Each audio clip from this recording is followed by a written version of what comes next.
Chapter 1949. People were not afraid of being together. They were all in the same boat, but they were afraid of being compared with each other. The meteoric rise of the Wang family made the noble Lu family more and more discontent. It was said that a proud son of the Lu family, who had just entered the Liangzhou government, was ostracized by his colleagues.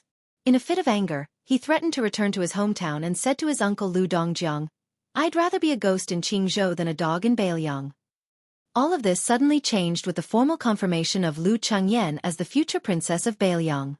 First, a handsome son of the Lu family was able to hold a position of real power in the construction of Beiliang city. His rank was not high, but it was the beginning of the resurgence of the silent Lu family in the officialdom of Beiliang. After that, Lu Dongjiang, as the backbone of the large family, was even more prosperous and unstoppable. He was promoted all the way until he was now the deputy administrator of a province. He was a secondary class 2 official and a real governor of a frontier. In the whole territory of the Central Plains, the famous scholar Lu Huabua, who was only in his early 40s, could be considered the youngest local civil official leader. This time, Lu Dongjiang rushed from Lingzhou to North Resisting City. There were 6 young people from the Lu family in the caravan. There were 4 branches in the Lu family, and each branch had at least one person who received this honor. They were able to meet the young vassal king together with the vice administrator. In addition to Lu Chengsong, who was an outstanding talent of the younger generation, who was originally an official in Beijing, there were a total of 7 young people following behind Lu Dongjiang. Under the guidance of a military counselor wearing a green gown with a seal and ribbon hanging from his waist, they headed toward the study room next to the second hall's Chosher Hall. Lu Dongjiang deliberately asked Lu Chengsong to walk side by side with him. Lu Chengsong was now in charge of the new city's provisions. He was officially promoted from a turbid to a clear rank. In layman's terms, he was promoted from an official to an official. Therefore, the deputy administrator, who had high hopes for Lu Chengsong, was full of smiles. Listening to the son of the Lu family talking about some interesting stories in Beiliang City, he nodded frequently and could not hide his gratification. After the unification of the Central Plains, the Liang imperial court, which had once suffered from the disaster of the separatist regime of the vassal towns, delegated far less power than it gathered. Apart from the Wangye who had been conferred the title of king or vassal, even if you were an important minister at the border, such as Jingshi or Jidushi, you absolutely did not have the right to establish your own government. Arbitrarily choosing an advisor to serve as an imperial court official with inferior rank was a major crime, which was to migrate thousands of li. However, Northern Liang was an exception. Regardless of whether it was the Liangzhou border army or the Guanyi officialdom, as long as one reached the 3rd rank, both the old and new generations of vassal kings would turn a blind eye to it. They had always allowed the handful of civil and military officials to set up their own manors and select their own aides and staff. Mount Qingliang and the Protectorate General Manor would basically happily approve of that extraordinary Mei. Beiliang was an exception, and Lu Dongjiang was also an exception. However, the deputy administrator was a famous scholar. He cherished his reputation and did not promote the members of the Lu family to high officials. There were more than 10 people scattered, most of whom were just some minor officials who had just entered the ranks of the Qing stream. Perhaps this was a return of a favor to the son-in-law surnamed Su. The young man walking at the end of the line was from the 4th branch of the Lu family. There were few men in the 4th branch. When the ancestor Lu Feiqi was alive, the 4th branch was dispirited. This young man named Lu Chengqing took advantage of the fact that he was the tallest among the shortest. Otherwise, he would not have the chance to show his face in the study room. Lu Chengqing had been a nobody in the Lu family since he was a child. His aptitude was average and his literary talent was average. Naturally, Lu Dongjiang regarded him as a stupid junior who could not be of great use. However, he was gentle and never caused trouble, so he was not worrisome. This time, when they came to Beiliang City to meet the Lord, they brought along this silent young man whose father had died long ago. Lu Chengqing was alone at the end of the line. His footsteps were steady and he looked straight ahead. He did not look around curiously like other young men of the same generation, nor did he look complacent like the 2 Lu family members in front of him. Unlike the famous Lu Chengsong and the others, Lu Chengqing was still studying hard after he moved to Beiliang with his family. Therefore, when the Lu family collapsed, this young scholar who had no support in the family was the least disappointed. When the Lu family rose rapidly, he did not ask for an official position from the head of the family, Lu Dongjiang, who had both hands full of seals and ribbons, but went to the Green Deer Cave Academy in Yuzhou to study. His life was still ordinary. Until now, no one knew his identity as a member of the Lu family. When his classmates gathered, they would discuss current affairs and state affairs and sing loudly. Lu Chengqing, had never been mentioned. This time, when the family sent a letter to ask him to leave for the border in advance, Lu Chengqing came. He only carried a bookcase and gritted his teeth to hire a carriage. Then, he waited alone in the market town outside the city for the mighty deputy provincial governor. When Lu Chenghe, a peer of the third branch, learned that there was no senior official coming out of the city to greet them, he complained that the people in the city were too careless. If it were in Great Peace City, with his uncle's prominent identity, even if the minister of the Ministry of Rights did not come out to greet them, there should at least be an assistant minister of the Ministry of Rights waiting outside the city. Lu Chengqing, who was ridiculed by his peers as a blockhead, still looked on coldly as usual. He only listened and did not say anything. The vassal king's study next to the summer-seeking hall was not big. There were only 4 chairs. The young vassal king had one. Of course, Lu Dongjiang had one. Lu Chengsong, who was the local bully of North Jeqing and the top young disciple of the Lu family, also had one.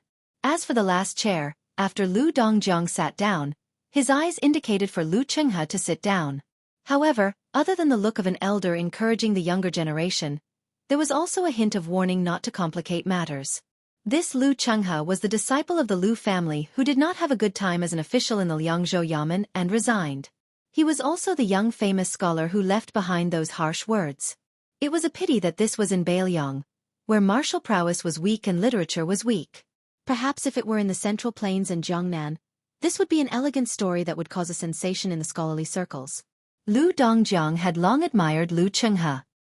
He had personally praised him as the high standard of the Lu family. High standard meant high branch, which implied the height of the mountain tree. When Lu Chenghe was young, Lu Dongjiang did not hesitate to advocate for him in the literary circles of Jinggan Taoism. Lu Chenghe did not disappoint and earned himself the nickname of Little National Scholar. He was the only young man who could compete with the relatively more pragmatic Lu Chengsong. As for the dull and quiet Lu Chengqing, he was afraid that he did not even have the qualifications to be looked at seriously by the 2 young men of the same generation.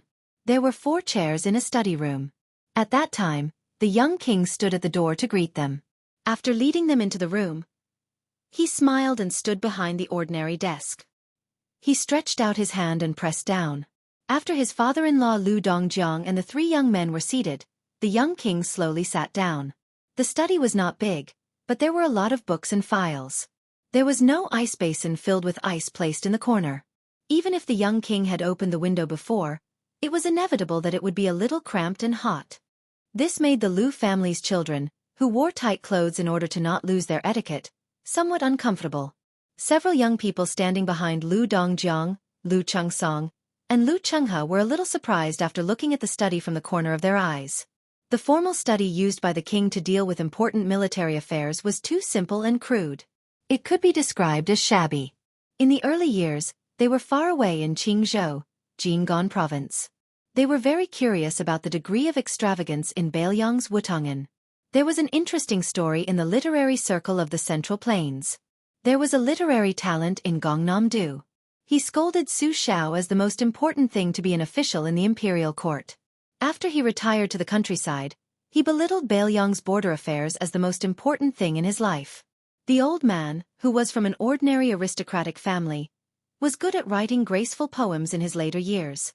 His words were gorgeous, and he especially liked to describe fun and drinking.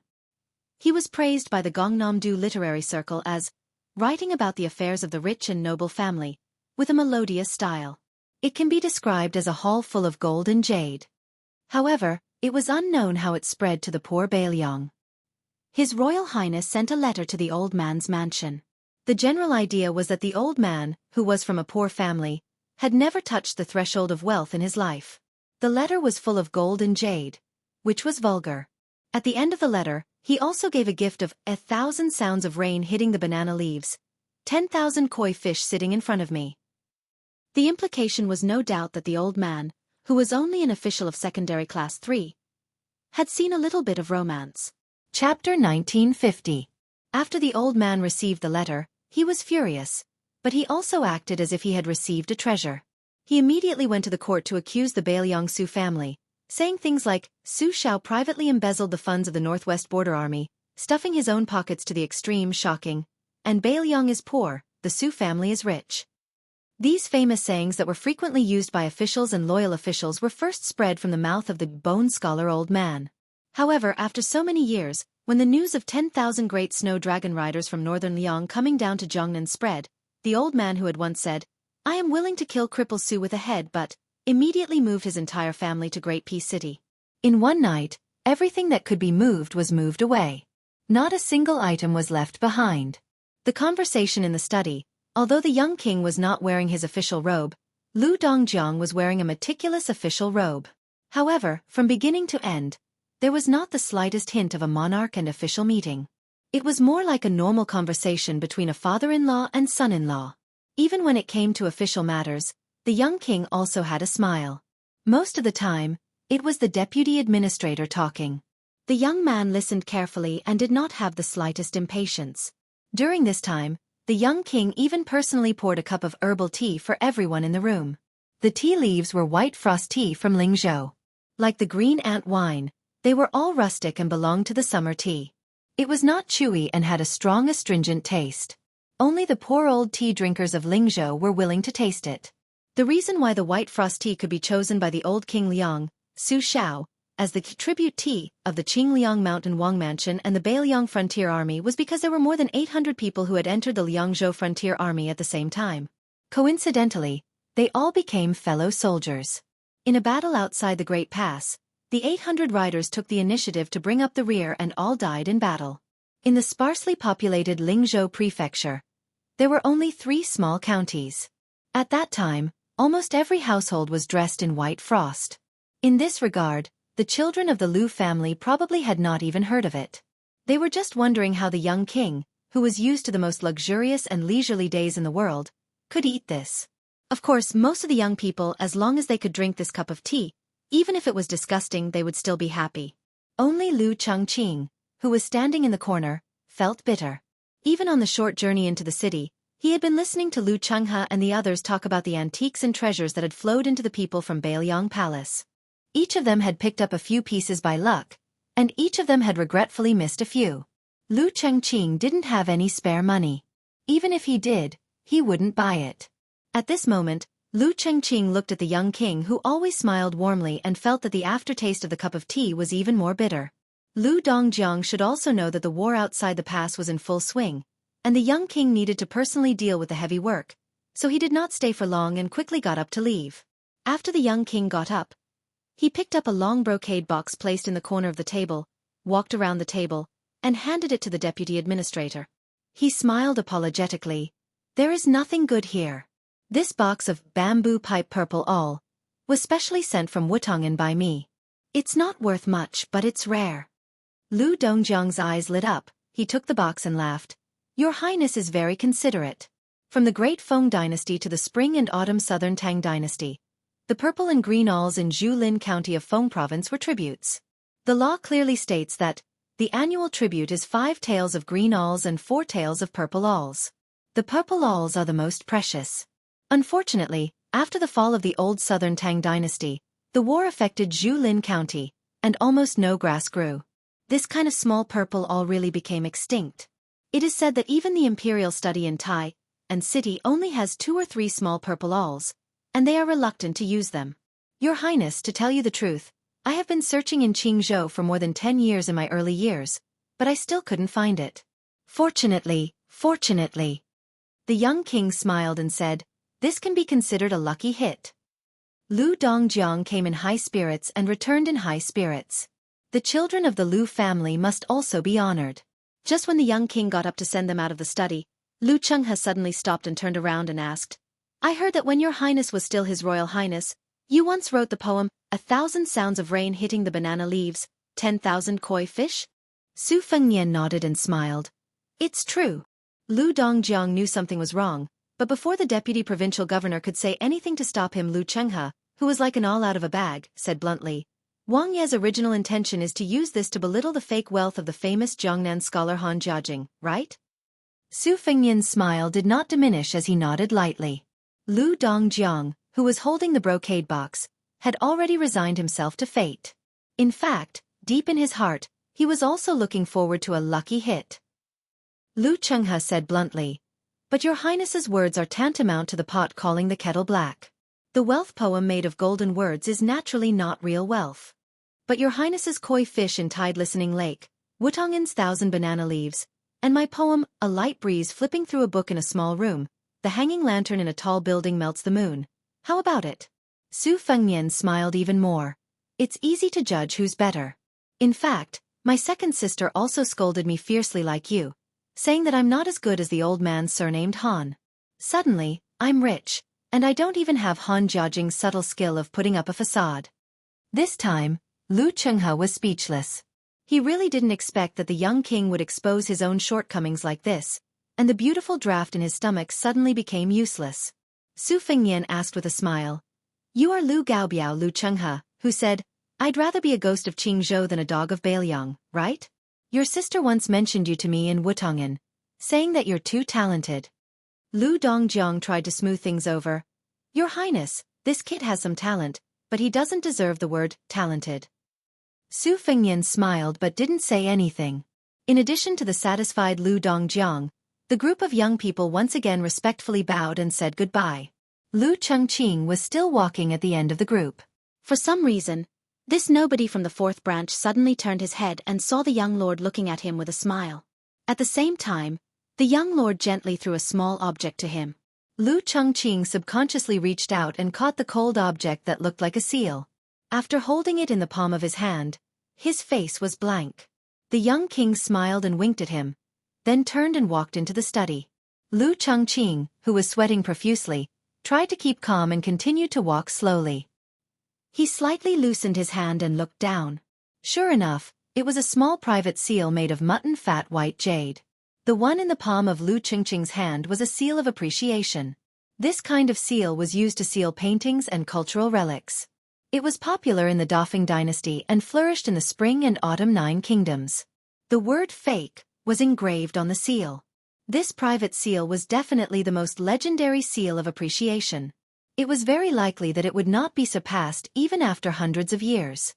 The priceless paintings and paintings in the world, which were destined to be passed down for hundreds or even thousands of years, were all engraved with these two words. Lu Chengqing looked absent-minded and lost. He couldn't figure out why the young king would throw such a significant object to him. He couldn't figure out why he didn't give it to the shrewd Lu Chengsong, the sharp Lu Chenghe, or even the head of the Lu family, Lu Dongjiang. Su Fengnian sat back at the table and smiled. For the young man Lu Chenghe's pretense of being noble, he only regarded it as a joke. Lu Chengyan did mention this cousin, but it was not because he was too talented, but because he was full of depression like a resentful woman. It could be seen that Lu Chengyan didn't have a good impression of Lu Chenghe. But Lu Chengyan, who could be indifferent to her father Lu Dongjiang, was very optimistic about her unknown cousin Lu Chengqing. At that time, she seriously told Su Fengnian that although her grandfather had never shown any sign of appreciation for Lu Chengqing, he had personally commented on her twice. The first was that, "A family of elms is useless, but a sandalwood knows nothing." The elms meant that everyone in the Lu family was mediocre, and the sandalwood meant that the fourth house's younger brother Lu Chengqing. The second was that, "He has the talent and insight of a provincial governor in troubled times and the character of a minister of peace." As the leader of the Green Party, Lu Feiqi was obviously full of expectations for the future of the collateral descendant Lu Chengqing. The box of 6 small purple awls was actually sent by Lu Chengyan from Wutongin to the manor in North Jebei City. Of course, her original intention was not for Su Fengnian to give to Lu Dongjiang. She purely wanted to leave something for her man, so she secretly hid it and didn't let Su Beiji take it away. As for the world-famous seal of appreciation, Su Fengnian was indeed reluctant to let it go from Mount Qingliang to the Central Plains. But if it was given to Lu Chengqing, there was nothing to be reluctant about. Su Fengnian was willing to give it to a scholar instead of an endorser, just like when he bought poems from Bailiang in the past. Su Fengnian also didn't have any utilitarian thoughts. After all, Lu Chengqing was still a piece of unpolished jade that had not been carved yet. Even if Bailiang wanted to use him, they had to win the second battle of Liangmang first. Su Fengnian sat alone in the study and closed his eyes to rest. For some reason, he remembered the game with Chancellor Wang and muttered to himself. Slay the dragon, slay the dragon, slay the dragon. Carrying 2 capitals, not sending the emperor, but sending the Central Plains. Chapter 1951. As Murong Baoding's main force split into 2, they headed south to Liuya and Fuling. At the same time, Dongzhu's hundreds of thousands of private soldiers were also approaching Huaiyang Pass. However, Beimeng suddenly changed its plan again. Dongzhu's troops did not change their route and continued to attack Huaiyang Pass.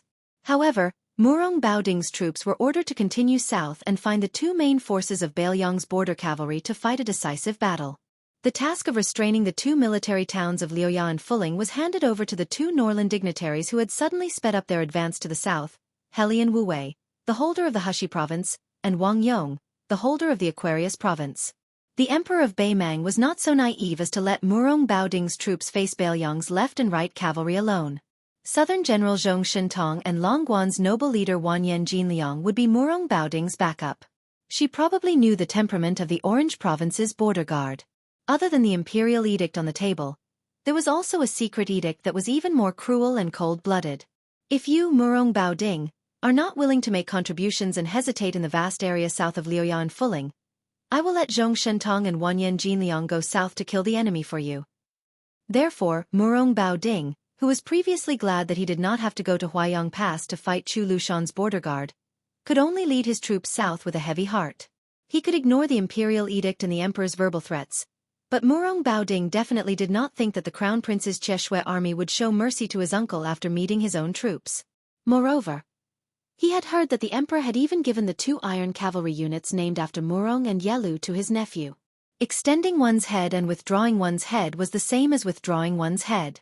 The old and crafty Murong Baoding could only choose the lesser of 2 evils. After all, fighting against the left and right cavalry outside Liangzhou Pass was something many northern Mang generals yearned for even in their dreams. The so-called Northern Liang cavalry's main force had always been these 2 northwestern border cavalry. There were 2 reasons why Murong Baoding was slightly relieved. One was that after the first battle, the Longxiang army in Liuzhou took away a considerable number of border army elites from the left and right cavalry units. Chao Wei and Ko Jianghuai also took some away. The second reason was that the old Marshal He Zhong suddenly withdrew from the left cavalry. At the same time, Li Yanchao led a large group of young and strong lieutenants to the right cavalry. The left cavalry was temporarily leaderless, so the morale of the troops was definitely shaken. Huaiyang Pass had been heavily besieged by Dongzhua, cutting off their escape route and completely cutting off their connection with the 3 military towns of Liuya, Fuling, and Chongzhong. Chongzhong only had infantrymen guarding it, so it was a dead city. Naturally, they had nothing to worry about. The 2 towns of Liuya and Fuling were each garrisoned with elite cavalry who were good at long-distance raids. However, they had to face the fierce attacks of Wang Yong and Helian Wuwei, 2 famous generals who did not care about casualties. They were like clay bodhisattvas crossing the river. Therefore, it could be said that the defense line outside Liangzhou Pass to the north of the left and right cavalry units had been cut into pieces. After cutting off the connection between the main forces of Bailiang, which was already at a disadvantage in terms of military strength, they naturally nibbled away and ate to their heart's content. They used the heads of Bailiang generals in exchange for the military merit of being conferred the title of Marquis and General. There were very few battles inside and outside the gourd mouth of Yuzhou. Occasionally, there would be skirmishes between several hundred cavalry.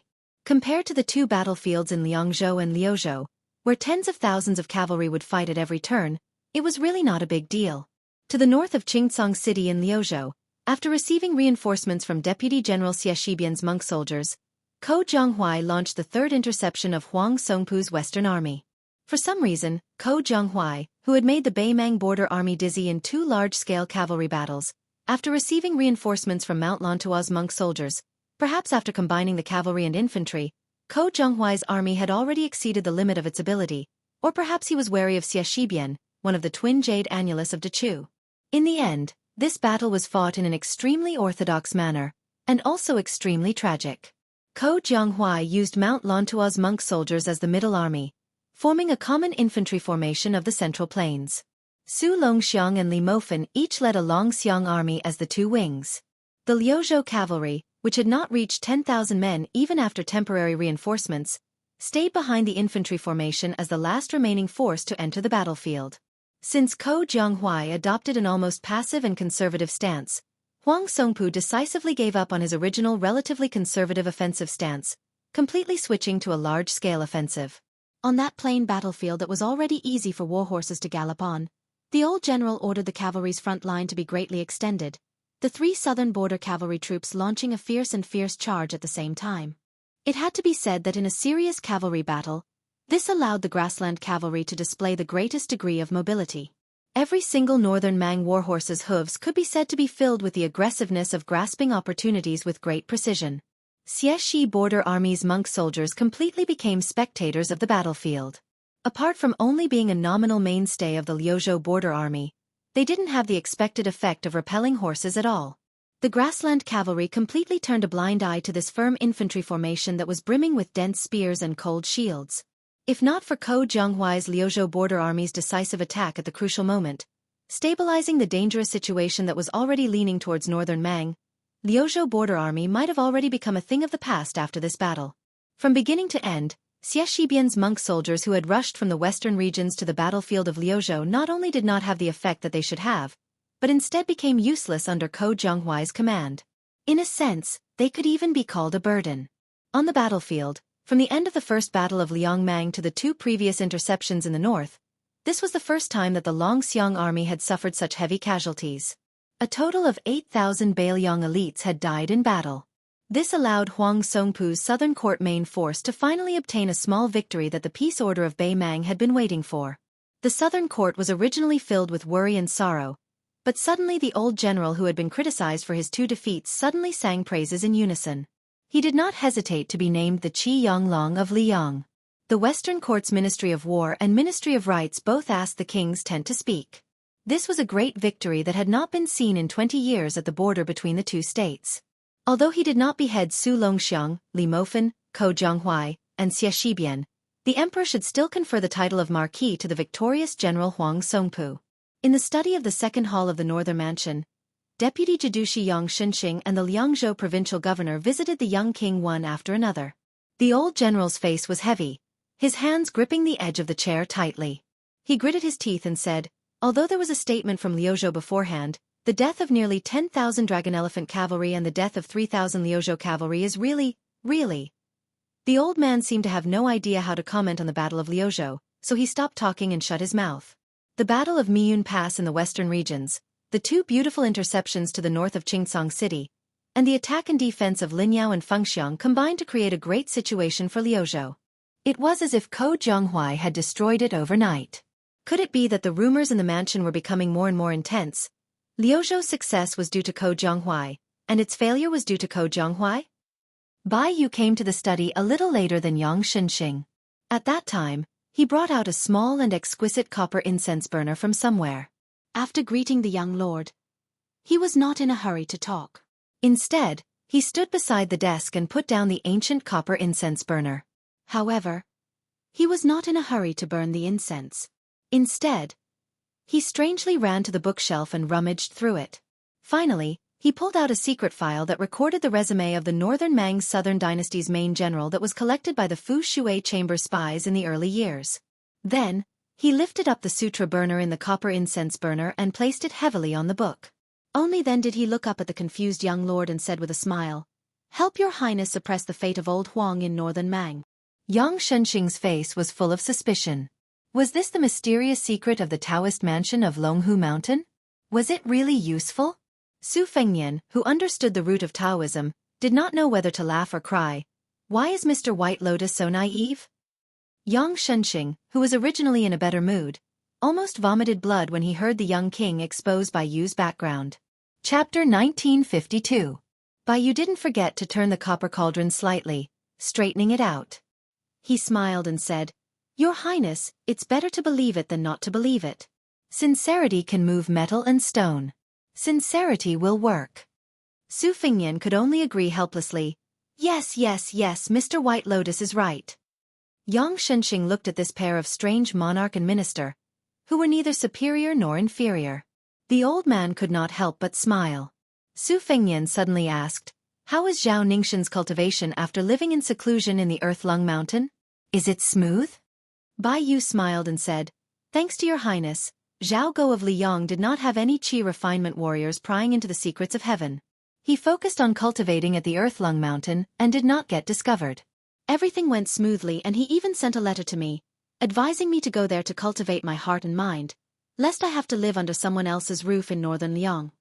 Su Fengnian was so angry that he laughed and said, "Zhao Ningxin's ability to burn the bridge after crossing the river is not worse than his Dao cultivation. In the future, all the letters sent to you from outside Beiliang will be rejected in Beiliang." Bai Yu quickly waved his hand and said, "You can't do that.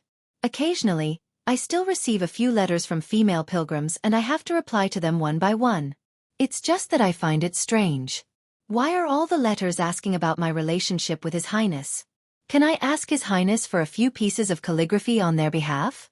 They even talk about how their nieces are in the prime of their youth and how virtuous they are. It's really hard to understand what they're saying. It's very disappointing." Su Fengnian took a deep breath and looked out of the window. He softly said, "Jia Jia Jia, don't forget that you're about to receive the gift from Shishu. So, Mr. White Lotus's words should not be spread to the four halls, right?" A head gently squeezed open the window and her chin rested on the window frame. The girl opened her eyes wide and looked like she was bargaining with him. Su Fengnian said, "Take a guess." The young girl chuckled and disappeared. Su Fengnian's face was filled with grief and indignation. He wanted to say something but stopped himself. After Mr. White Lotus's jesting and Jia Jia's flaunting, the heavy atmosphere in the study relaxed a little. By the time Miss He ran to the fourth hall to complain, Su Fengnian restrained his expression and said to Yang Shenxing in a deep voice, "Liuzhou has already launched 3 interceptions. In his secret letter, Ko Jianghuai did not mention in detail how the 4th battle will be fought. He only mentioned that he wants to borrow the entire Qingyuan army's defensive line. What do you think?" Yang Shenxing frowned and said, "Your Highness, are you sure it's the entire defensive line and not just the regular garrison in Qingyuan Army Town?" Su Fengnian nodded. "Including Liangzhou's General Shifu's troops, Ningamei's Iron Stupa, and Yuan Nanting's White Feather Light Cavalry." Yang Shenxing fell into deep thought and muttered, "This Ko Jianghuai, what a big appetite." Then Yang Shenxing cautiously asked, as a general of Liuzhou, to ask for power from Liangzhou's border army, and to ask for tens of thousands of elite troops at once. Not only will he empty out Liangzhou's Shimen whose family fortune, but he will also subtly surpass the higher-ranking Liangzhou general. Isn't this a little inappropriate? Without waiting for Su Fengnian to reply, Bai Yu had already answered this sensitive question. "General Yang, if this were anywhere else, it would naturally be greatly inappropriate. But here, there's no need to scare yourself. Shifu won't hold a grudge against this. Of course, the premise is that we win the battle. If we lose, Shifu will never have any contact with Ko Jianghuai for the rest of his life. Even worse, the 2 border armies of Liangzhou and Liuzhou might become enemies from then on." Yang Shenxing asked, "Why is General Ko unwilling to give his general military strategy to Beifeng City?" Su Fengnian shook his head and said, "I don't know." Yang Shenxing flew into a rage and slammed his palm on the edge of his chair. This Ko Jianghuai is truly audacious. How can he treat a matter of national security so lightly? Su Fengnian didn't bat an eyelid. After hesitating for a moment, he rubbed his forehead and said self-mockingly, "You can lose a battle, but you can't vent your anger. This has always been the rule of my Beiliang cavalry. Since I personally pushed Ko Jianghuai to the position of Liuzhou's commander, I have to help him clean up this mess." Yang Shenxing asked tentatively, "Why don't you reconsider?" Su Fengnian shook his head and said, "Forget it. Go back to the barracks and write 3 secret letters to Shifu, Ningamei, and Yuan Nanting. There's no need to explain the reason for the transfer of troops in the letters. After you've finished writing them, send them here and I'll stamp them with my seal." Yang Shenxing felt as if a heavy burden had been lifted off his shoulders. He stood up and strode away. Su Fengnian raised his head to look at Bai Yu and asked with a smile, "Then as for the letter to Ko Jianghuai, should I personally write it, or should I trouble Master Bai Lian?" Bai Yu blinked his eyes, as if he didn't understand. Su Fengnian said unhappily, "Don't play dumb with me.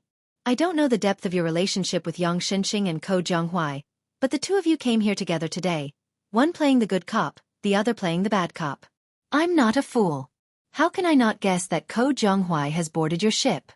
Bai Yu said seriously, a local general colluding with an important minister of the imperial court to obtain military power.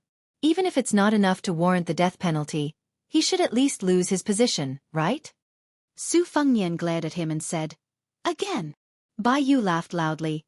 I'll write a letter to Ko Jonghui right now, saying that your highness has agreed to all of his requests.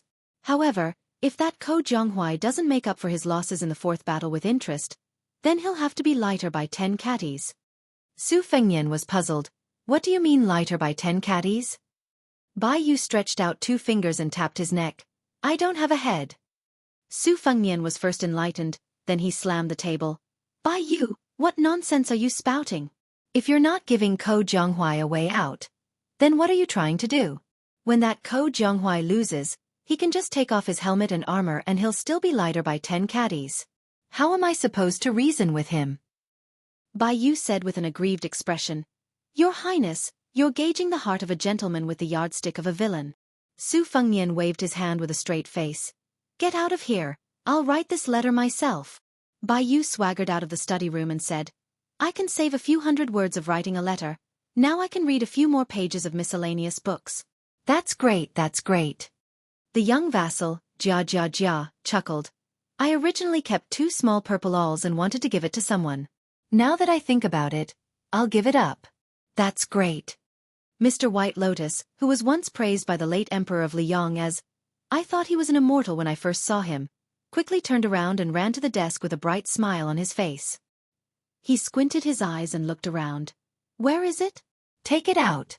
I've said it before, the purple awls that are most suitable for small characters were given to Lu Kuo, who is good at writing big characters. It's really a waste of God's gift, a waste of God's gift, a waste of God's gift. Then the young vassal said with a smirk, You really believe it? That box of small purple awls.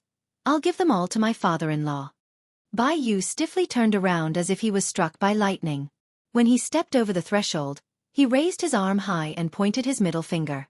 Just when Mr. White Lotus was about to step over the threshold, he heard a wicked laugh behind him. Here, 2 small purple awls, take them. Bai Yu stopped but did not immediately turn around. He was in a dilemma. In the end, Mr. White Lotus gritted his teeth and continued to move forward. He felt that the young vassal was most likely bluffing. He must not continue to be deceived. Sure enough, when Bai Yu left the corridor and walked down the stairs, Su Fengnian did not ask him to stay. Bai Yu walked all the way to the door of the yamen, but he vaguely saw the girl who came and went the most freely in the yamen. She walked towards him and gave him 2 slender long brocade boxes. She said indifferently, He gave them to you. At that moment, Bai Yu said that he was not touched. Mr. White Lotus sighed and went back to his seat in the study room.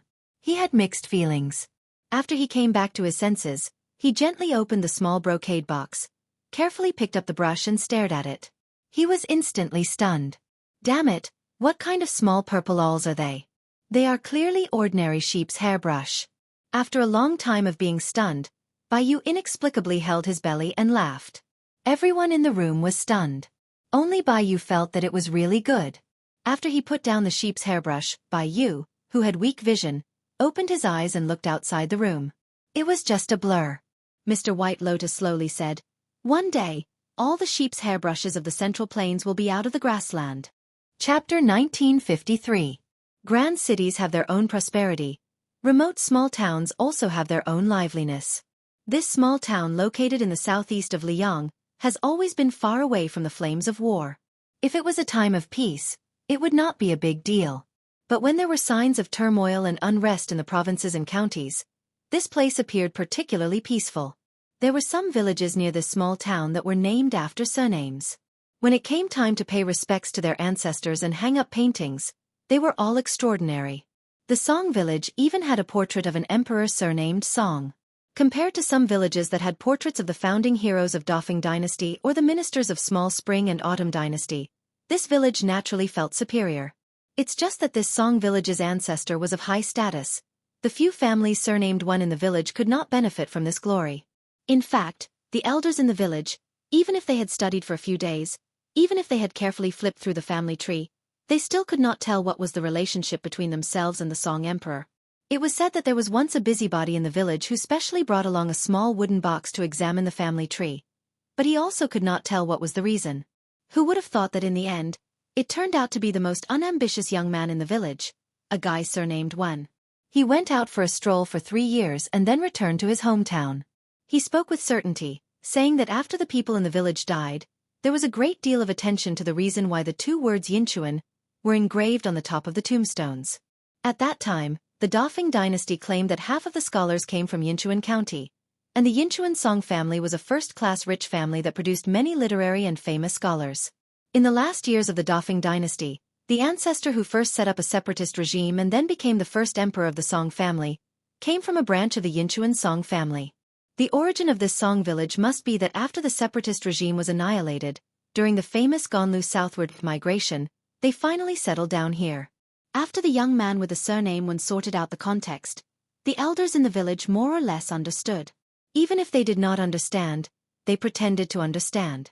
Just listen, not only is it the Song family of Yin Chuan, but it is also the Sweet Due South.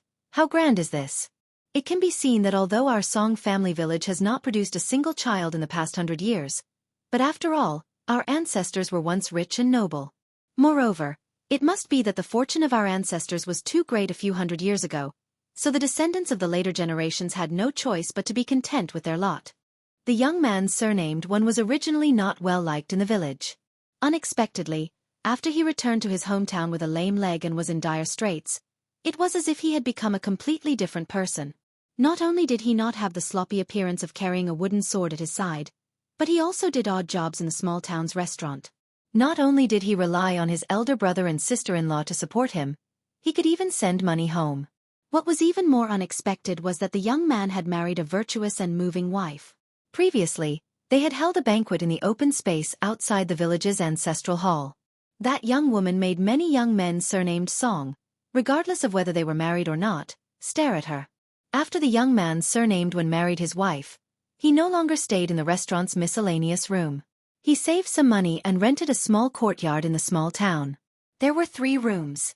Excluding the wedding room whose windows were covered with red festive paper cuts, a small room was used to store sundries, and the remaining room was not empty. The bedding was brand new, it was clean and spotless by the woman who kept the house. This was because her husband had said that in the future, perhaps his brothers would come to their house as guests. No matter what, they had to have a place to stay. Otherwise it would be too improper. Moreover, to let his friends fork out money to stay in an inn or a restaurant was not only seen as an outsider, it was also wasteful and not particular. She went along with him and felt that this was reasonable in her heart. Although her family was not well off now, she, who came from a small family, could only be considered well off. But in fact, she was a woman with a generous mind. In the beginning, when she insisted on marrying him, no one in her family was willing to agree. They did not even give her a dowry. She also gritted her teeth and did not ask for anything from her parents. Fortunately, time revealed a person's heart. Now, she wanted to bring him back to her maternal home. Although her parents would still give her some face, several of her elder brothers had more or less untied the knot in their hearts.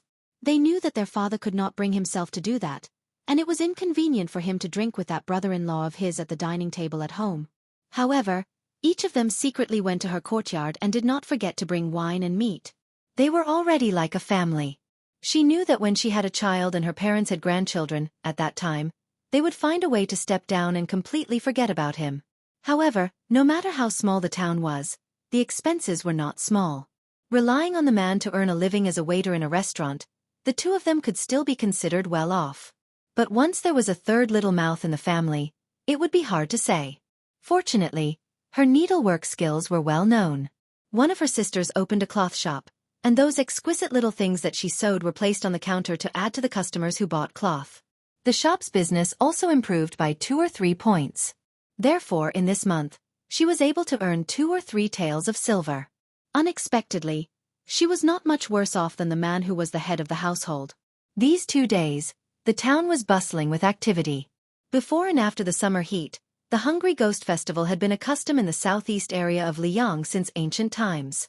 There were also some activities to worship the ancestors and welcome the autumn.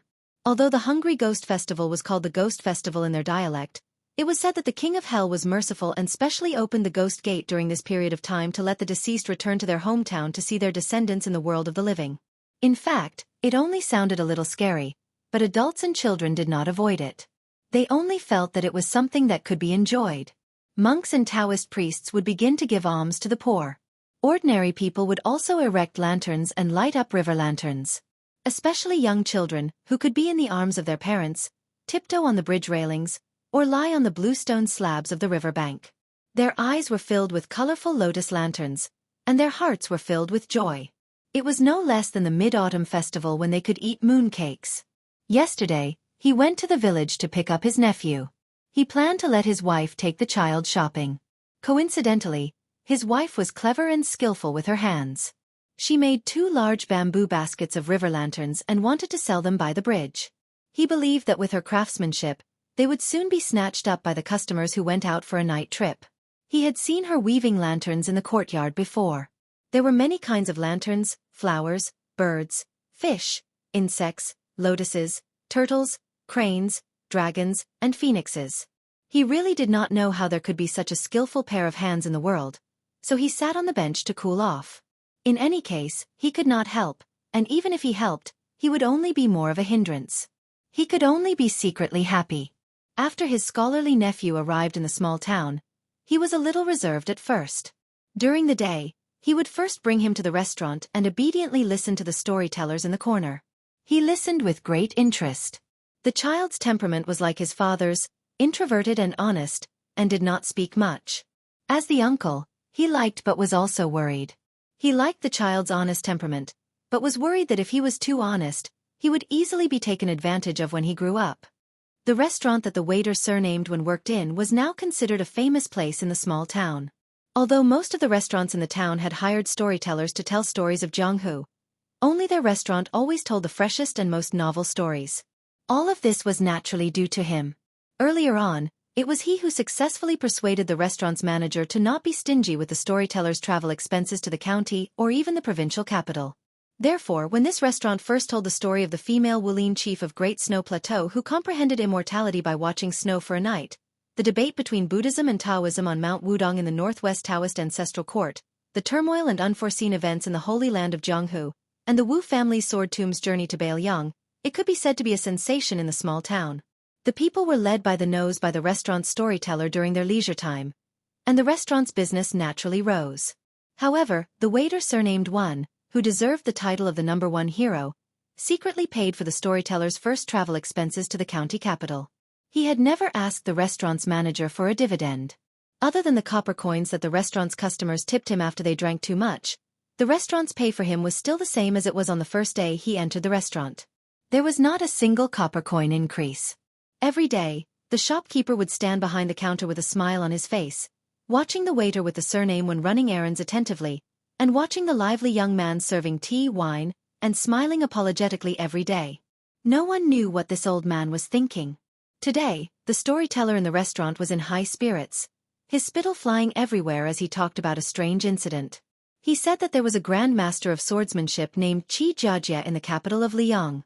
As the master of swordsmanship for many of the sons and grandsons of aristocratic families in Tian City, for some reason, he went to the Dongyue sword pool with high mountains, long rivers, and high sword Qi to forge a peerless sword. Then, Qi Jiajia went to the foot of the Wudong mountain in Bailiang first, a small town that was not much more famous than the one they were in. His flying sword arrived later, crossing thousands of miles in one go, and he thrust his sword at the young king with a different surname who was in charge of the northwest border. It shocked the heaven and earth and made ghosts and gods cry. The sea of clouds opened up for thousands of miles, and the sword Qi reached into the sky. Unexpectedly, the young king was even more amazing. He rose from the ground and stood proudly on the sea of clouds that bordered the border between Bailiang Road and Lianhuai Road. He actually blocked the flying sword that had the power to kill immortals. The storyteller talked endlessly. When he got to the part where he talked to his heart's content, even the old man himself was dumbfounded, not to mention the listeners who were drinking and eating in the restaurant. They were all speechless and stopped drinking and their minds were shaken. When they came back to their senses, the story was not over yet, and they had not heard the most annoying sentence. Listen to the next part of the story. Of course, they had to ask the restaurant for 1 or 2 more pots of wine. The waiter's nephew, whose surname was One, was listening to a storyteller for the first time. And it was also the first time he heard about Jianghu people. He was even more dumbfounded, as if he was listening to a book from heaven. He sat on the small stool in the corner that his uncle brought for him, clenched his fists, pricked up his ears and widened his eyes. He felt that listening to Jianghu stories was more interesting than reading the books of sages. Chapter 1954. Stories always come to an end, and so do restaurants. When the storyteller's story came to an end, it was already night outside, and the restaurant was about to close for the day. The owner of the restaurant, who had made a lot of money, was in a good mood today.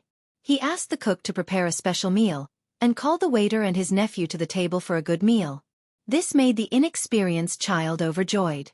However, he was a little scholar who had studied in a private school. When he ate, he sat upright and still. No matter how greedy he was, he did not move his chopsticks quickly. On the table, there were fish and meat that could only be eaten during festivals, so the child did not dare to eat too much. However, the owner of the restaurant smiled and helped the child to fill his bowl. The child was a little embarrassed and looked timidly at his uncle. The waiter smiled and said, "Eat as much as you want. Your grandpa is a great philanthropist in town and is very generous." The child smiled shyly at the owner, and the old man laughed. He poured a cup of wine for himself and the waiter, and pointed to the second floor with his chopsticks. He told the well-behaved child to come to the restaurant often in the future. The next time you listen to a storyteller, Grandpa will help you find a seat next to the railings on the second floor. The old man drank a cup of wine with the waiter and joked, "This child is not like you, honest and likable." The waiter proudly said, "That's right. His personality is like my brother's, and he is very lucky. He is good at studying, and may become a scholar in the future." The child seriously retorted, "The teacher said that it would be good if I could pass the exam and become a scholar." The old man who revered scholars the most all his life rubbed the child's head and sighed. "The county examination, the provincial examination, and the academy examination are all obstacles. Grandpa Shopkeeper will leave you with these words. In the future, every time you pass a test, our restaurant will give you a big red packet. If by any chance you pass the examination, whether you are a scholar or a scholar, don't forget to write a plaque for our restaurant and give Grandpa Shopkeeper face." The child nodded vigorously and happily said to the old man, "Uncle bought me a lot of paper and pens, but I can't bear to use them now. I still practice writing by dipping a branch in the water by the village stream like before. When I graze the cows, I will also draw on the ground. The teacher said that the clumsy bird flies first, and hard work can make up for it. There will be a time when I can write good words, and then I will write a big plaque for Grandpa the owner." Probably because it was rare to drink wine, the waiter's uncle joked, "Studying is good, and it will be easy for you to kidnap a wife back home in the future." The nephew, who secretly liked a girl of the same age in the village, immediately blushed and glared at the uncle. The waiter surnamed Wan and the manager of the restaurant looked at each other and smiled. After the meal, he asked his nephew to go home first. He still had to help clean up the restaurant. He would meet them at the bridge in town later. The manager of the restaurant looked at the young man who was busy cleaning up the dishes. He drank some wine and said in a slightly drunk tone, "When I took you in, I really didn't expect that there would be such a day. At that time, I just felt that you were pitiful. I thought that if you weren't forced into a dead end, you wouldn't have come to this small place of mine to eat and wait for death. Who would have thought that you would help the restaurant make a lot of money? To be honest, this year, the restaurant has made more money than the previous 10 years. The young man raised his head and smiled, "Good people will be rewarded, shopkeeper." The old man smiled and asked, "Should be?" The young man wondered, "Shouldn't it be?" The old man sighed, "Good people will be rewarded. A child like your nephew is willing to believe it, but an old man like me doesn't dare to believe it." The old man looked directly at the diligent waiter. "The guests who come here to drink, eat, and listen to books all think that you have no temper, but I don't think so. I always think that you," the young man joked. "Shopkeeper, you want to say that I have no future, right?" The old man laughed and scolded, "Nonsense, I really don't know why your wife likes you." The young man pointed at his face and said with a smile, "My parents gave birth to me to be handsome, shopkeeper. You really can't be envious." The old man waved his hand, "I won't talk nonsense with you. I want to talk to you about something serious today." The young man stopped smiling and stood beside the table with his hands behind his back. "Shopkeeper, if there's anything, just say it." I, Wen Hua, have no future, but I remember who is good to me. I don't dare to say that I will repay the kindness of a drop of water, and I don't have the ability to return the favor, but I have to return the favor. Even if I can't repay it all once, I, Wen Hua, will repay it all in my life. So, shopkeeper, don't be polite with me. Shopkeeper, if you weren't willing to take me in, I might be chopping firewood or burning charcoal somewhere, or working as a part-time worker for some family. Not to mention marrying a wife, I can barely support myself and not starve to death. Even saving money to buy a pen and paper for my nephew would be difficult. The old man smiled and raised his head to stare at the young man with sincere eyes. He put down the wine cup in his hand. Most of the restaurant's business can be handled by you alone. As a shopkeeper, I am very idle every day, so I have heard the stories of the Jianghu that the storyteller told me, or the stories of scholars and beauties, and the strange tales of wild foxes. I have heard some of them, but there are a few sentences that I have remembered in my heart. There is a sentence that probably no one cares about, but I am very concerned about it. It's called, "It's hard to be honest since ancient times." The more I think about it, the more I find this to be the truth. So later on, I am relieved to let you handle the business of this restaurant. At first, I was actually not without concerns, and I did intend to see if you would keep some for yourself. After all, the big business in the world is accumulated piece by piece. But I was very surprised that you didn't take a single copper coin from the beginning to the end. The account books are clear, and the account books are also clean. This is not easy. Wine reddens one's face, and wealth moves one's heart. This is human nature. So, you are an honest person. The young man said in a deep voice. Shopkeeper, you are treating me as an outsider. I, Wen Hua, can live a stable life today because of the shopkeeper's kindness. If I go against my conscience and secretly take money from the restaurant, I, Wen Hua, am really not a good person. I can't do this kind of thing. The old man nodded. As you know, I'm not young anymore. My whole life, I've always wanted to buy a big house in the county city for my retirement. It just so happens that my 2 pairs of daughter and son-in-law are both making a living there. Although there's an old saying that a married daughter is like spilled water, there's no parents in the world who don't care about their children. My 2 daughters are married off carelessly, and it's not easy for them to live in the county city. That's why I'm thinking of letting them live a better life without renting a house and living under someone else's roof. As for me, I was willing but unable to do so in the past. The 300 to 400 taels of silver that I've saved up are still passable in the county city, but it's not enough in the county city where every inch of land is worth its weight in gold.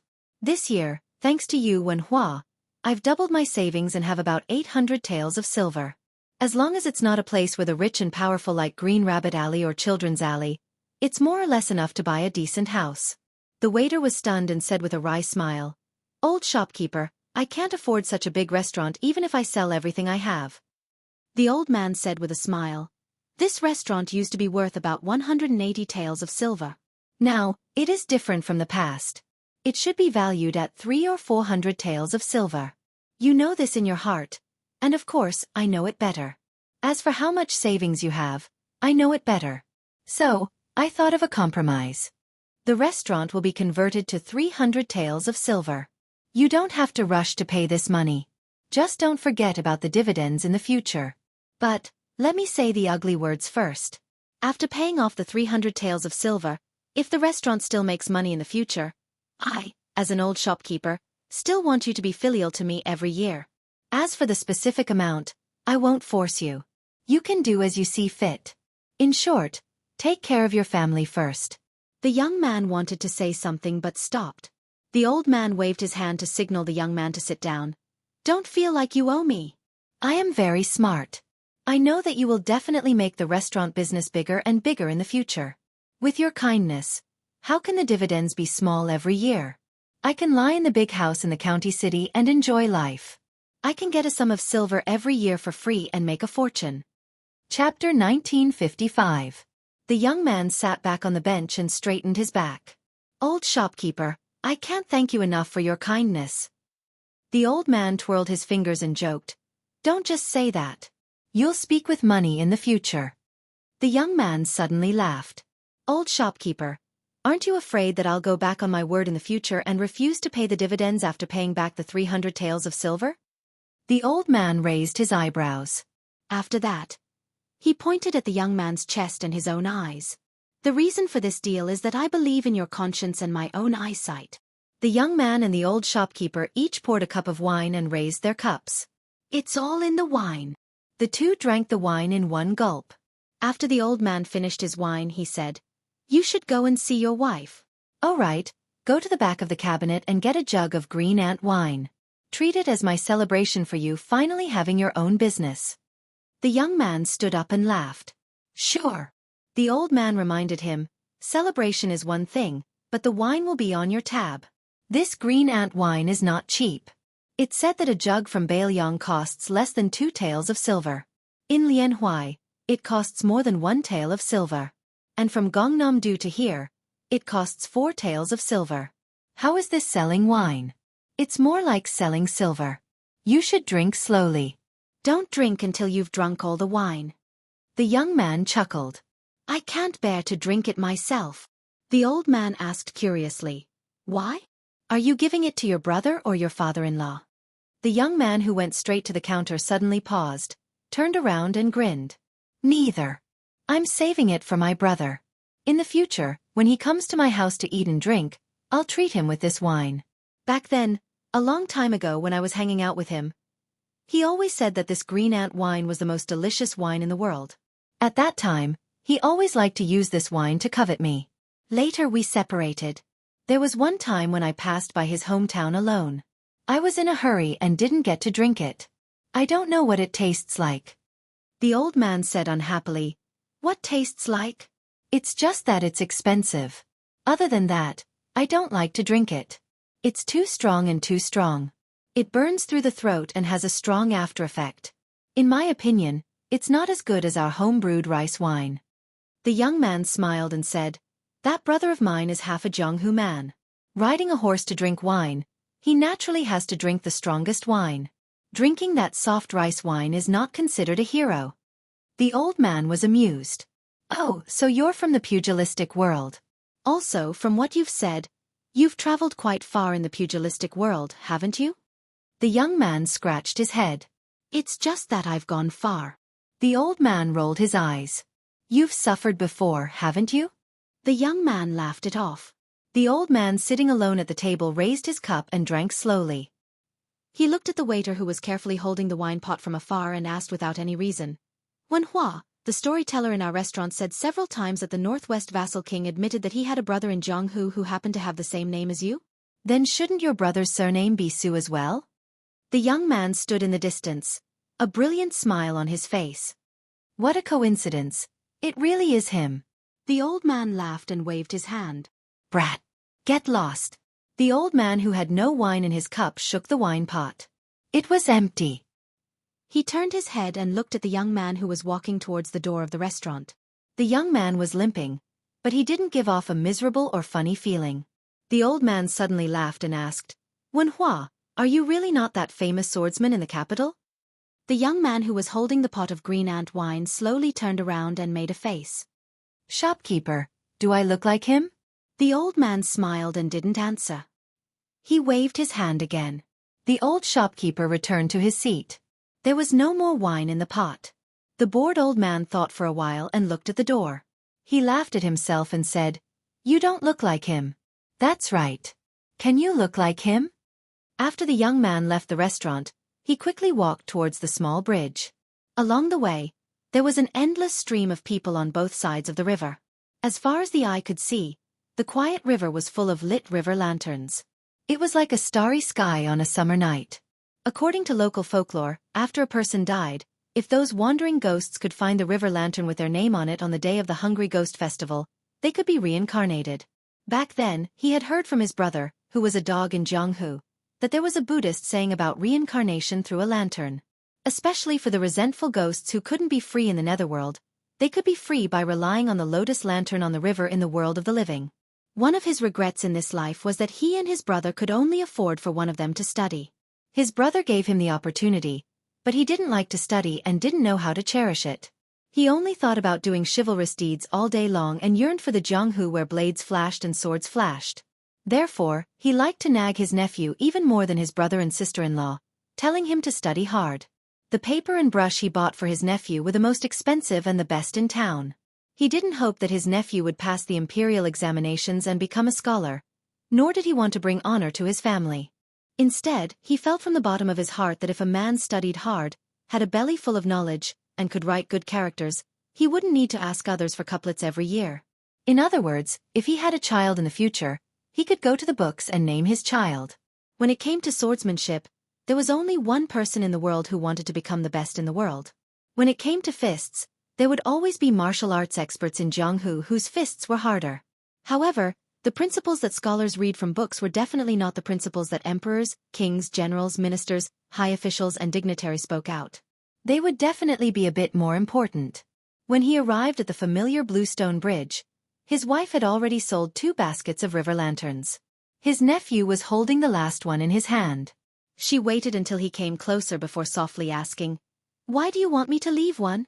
Do you still want to write the 2 words Baelyang?" He smiled and said, "The young man I told you about is from Baelyang. Now that there's a war in the west, I want to pray for him." The 3 of them walked down the bridge together and came to the shore. He bent down and gently placed the river lantern into the river. The 3 of them sat side by side on the shore. He rubbed his nephew's head and asked him to help hold the bottle of green ant wine. He looked up and smiled at his wife. "If you have the chance to meet him in the future, don't agree to it if he calls you sister-in-law. He must call you sister-in-law." Her eyes curved as she smiled mischievously. "You 2 are also fighting over this kind of thing." He smiled happily. "We don't have to fight over other things, but we can't give in on this matter." She blushed slightly and said helplessly, "Then you still want to become in-laws with him in the future? You said that he agreed to your marriage when you were a child?" He said boldly, "Does he dare to not agree?" His wife smiled. She didn't know why her man didn't care about anything. Only when he talked about his brother would he be especially proud. Sometimes, she even felt a little jealous. She didn't know what her man and his brother went through together that made him so reluctant to let it go.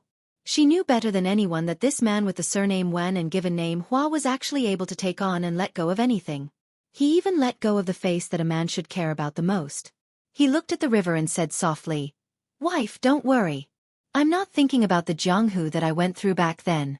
I'm just thinking about my brother." He then turned his head and grinned. "I can't help it. I know that without me in the Jianghu, no matter how well he does, he'll feel that it's meaningless." "Look, listen, it's that tone again." She rolled her eyes at him. He snorted. "Wife, don't believe me." "Who am I? Who is my brother?" "When we went through the Jianghu back then, it was—" Suddenly, he saw his wife looking at him with a playful smile. He immediately changed his words. "It was definitely filled with righteousness. Yes, of course it was just that we were a little miserable. We were full for 1 meal and hungry for 3. She pursed her lips and smiled. He lowered his head and said to his nephew, "That cheap uncle of yours always likes to recite a poem. I'll tell you. Have you seen it in a book before? The sun rises 10 feet high in Fusang. Everything in the world is as thin as a feather. A wild man sees injustice in anger and tears the ancient knife in his chest." The child who had just started learning in the village was naturally confused. He shook his head vigorously. He raised his head again and stared at the bright river with lanterns floating on the water surface. The cool breeze brushed his face and his expression was calm. He seemed to be talking to himself. "I'll keep the green ant wine for you and empty the house for you. Xiaoyan, if you still treat me as a brother, don't die outside Liangzhou Pass." Chapter 1956. If one looked closely at the map of Liang, one would find that Bailiang Road was like a narrow knife, and Beimang's border to the south of Gusai and north of Liangzhou was like a millstone. This vast battlefield was like a whetstone, and in the end, the Bailiang cavalry was the best in the world. Murong Baoding's vanguard cavalry split into 2 groups.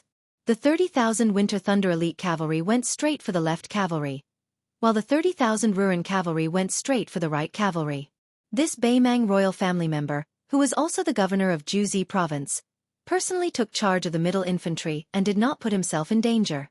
Aquarius province's disciplinary magistrate Wang Yong and Hushi province's disciplinary magistrate Helian Wuwei. After they surrounded Fuling and Liuya, these 2 towns, they similarly sent 20 to 30,000 cavalry south to reinforce the Winter Thunder Elite Cavalry and Ruren Cavalry. Murong Baoding's intentions of being in charge of Northern Liang's border cavalry was completely undisguised. But this was undoubtedly an open and above-board scheme. The Northern Mang Emperor and the Peace Magistrate precisely wanted to use Murong Baoding's 2 elite troops to tie down the left and right cavalry outside Northern Liang Pass. They wanted to draw the snake out of its hole, have the 2 cavalry forces pull apart the distance between Northern Liang City and Northern Liang Pass, while also stopping the left and right cavalry forces from providing support to Huaiyang Pass defensive line. In short, Northern Mang wanted these 2 Northern Liang field forces to be consumed between Northern Liang City and Huaiyang Pass. Even though Northern Mang's intentions were extremely clear, after the young vassal king and the various generals and elders discussed this, the Northern City's discussion hall didn't shrink back in the slightest. From start to finish, no one asked if these 2 battles were going to be fought or not, instead discussing how to fight them. The commander of the right cavalry, Jean Partridge Zhou Kong, stayed in the meeting hall in the end. He probably still had some matters to discuss with the young king. The deputy commander of the left cavalry, Lu Dayuan, and the second commander of the right cavalry, Li Yanchao, who were about the same age, just happened to cross the threshold side by side. Li Yanchao was not familiar with Lu Dayuan, who came out of nowhere. The youngest deputy commander in the history of the Manchu battalion, the old corporal of Li Mofan and Wang Lingbao, and the old soldier of the Su family who was on the same level as Su Pu Wu Qi, and Lu Jinu Li Yanchao, did not care about Li Yanchao, who only cared about military achievements. Moreover, it was very interesting. As a young general who rose to prominence in the border army during the time when Chen Jibao was the first protector general of Beiliang, Li Yanchao and the other captains who joined the right cavalry, compared to the old Su family generals who rose to prominence in the late spring and autumn period, were very different in character and management. Just like after Lu Dayuan returned to the border army, even though he held the actual military power of the left cavalry, he did not have the official custom of a new official making drastic changes. Usually, when he inspected the cavalry, he did not have a straight face. He also turned a deaf ear to Chen Jibao's strict military rules of Beiliang. If he did not care about it, he would not care about it, or discuss military affairs in the meeting hall. He was also not as serious as Li Yanchao. Even when the young king asked him personally, Lu Dayuan had a lazy expression, as if nothing in the world was a problem. This naturally made Li Yanchao, who was strict in managing the army, displeased him and had no intention of befriending him. Lu Dayuan and Li Yanchao walked side by side to the barracks. There were some specific matters that needed to be discussed with Yang Shenxing. For this kind of large-scale deployment of troops, not only Yang Shenxing, the deputy military governor, but also Bai Yu, the head of the household department, had to participate. Li Yanchao suddenly stopped and took the initiative to say to Lu Dayuan, "Can I have a few words with you?" Lu Dayuan naturally did not refuse. The 2 did not rush to enter the barracks, but walked down the stairs. There was a wooden archway directly opposite the meeting hall and the 6 departments in the east and west wing. There were words on both sides. On the south side, there were 4 golden words on a red background, Northwest, written by the young king himself. On the north side was a Beiliang official maxim written by Li Yishan, "Heaven and earth can be bullied, but not the people." When the members of the vassal residence were in charge of military and political affairs, they could see this maxim when they looked up. Lu Dayuan led Li Yanchao to the wooden archway, smiled and went straight to the point. "I know that my position should have been yours, Li Yanchao. If you have any ideas about this, I can't stop you even if I wanted to." Li Yanchao frowned and did not speak.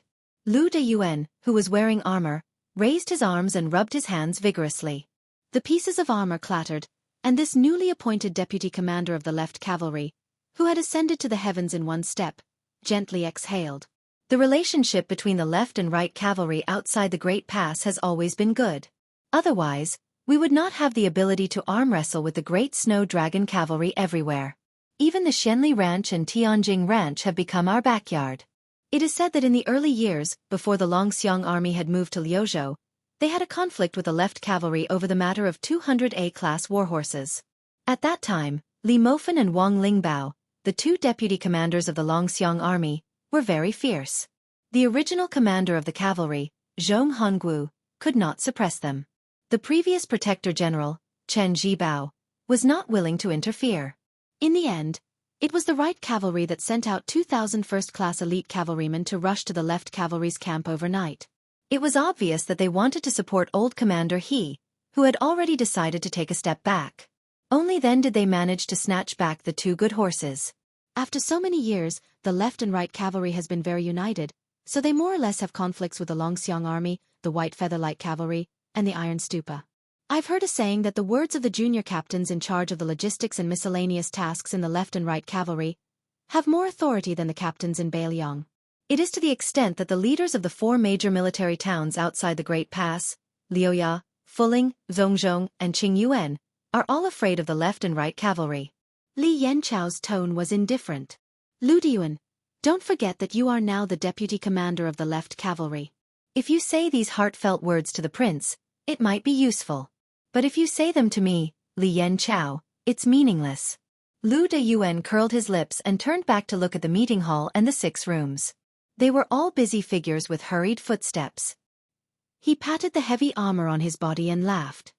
The Su family that I know was not like this in the past. They were all a bunch of uncouth men, all of them carrying swords, bows, and armor.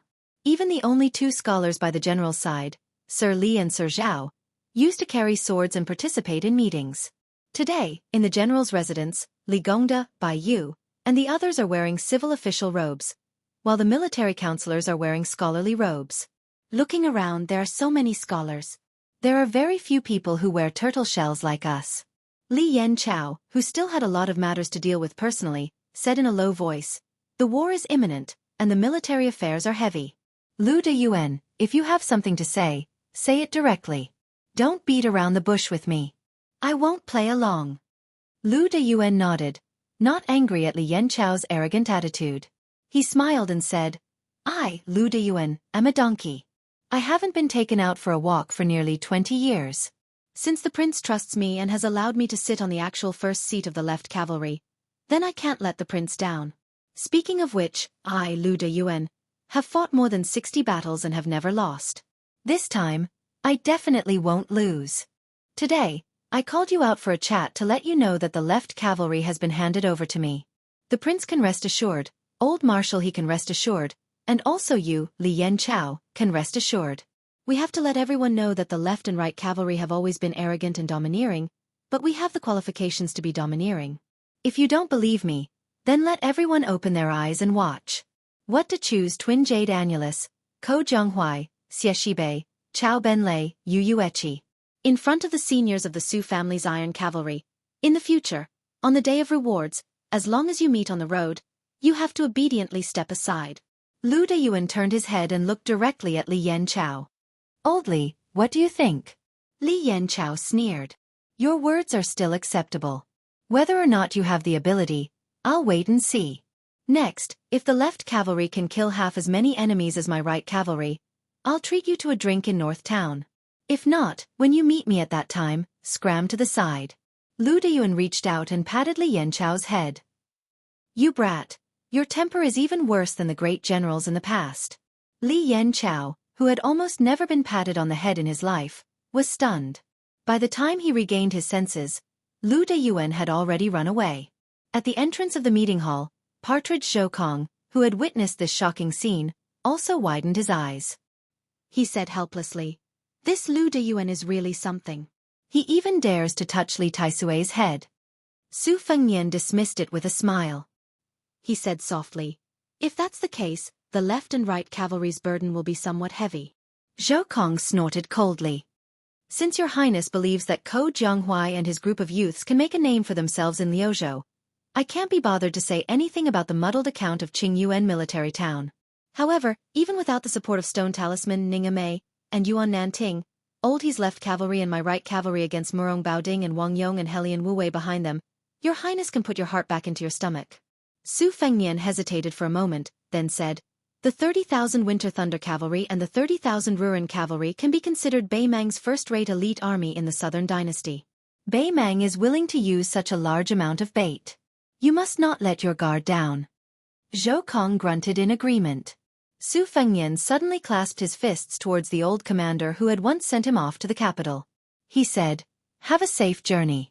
Partridge Zhoukong also clasped his fists and said in a low voice, "Only death. Only death."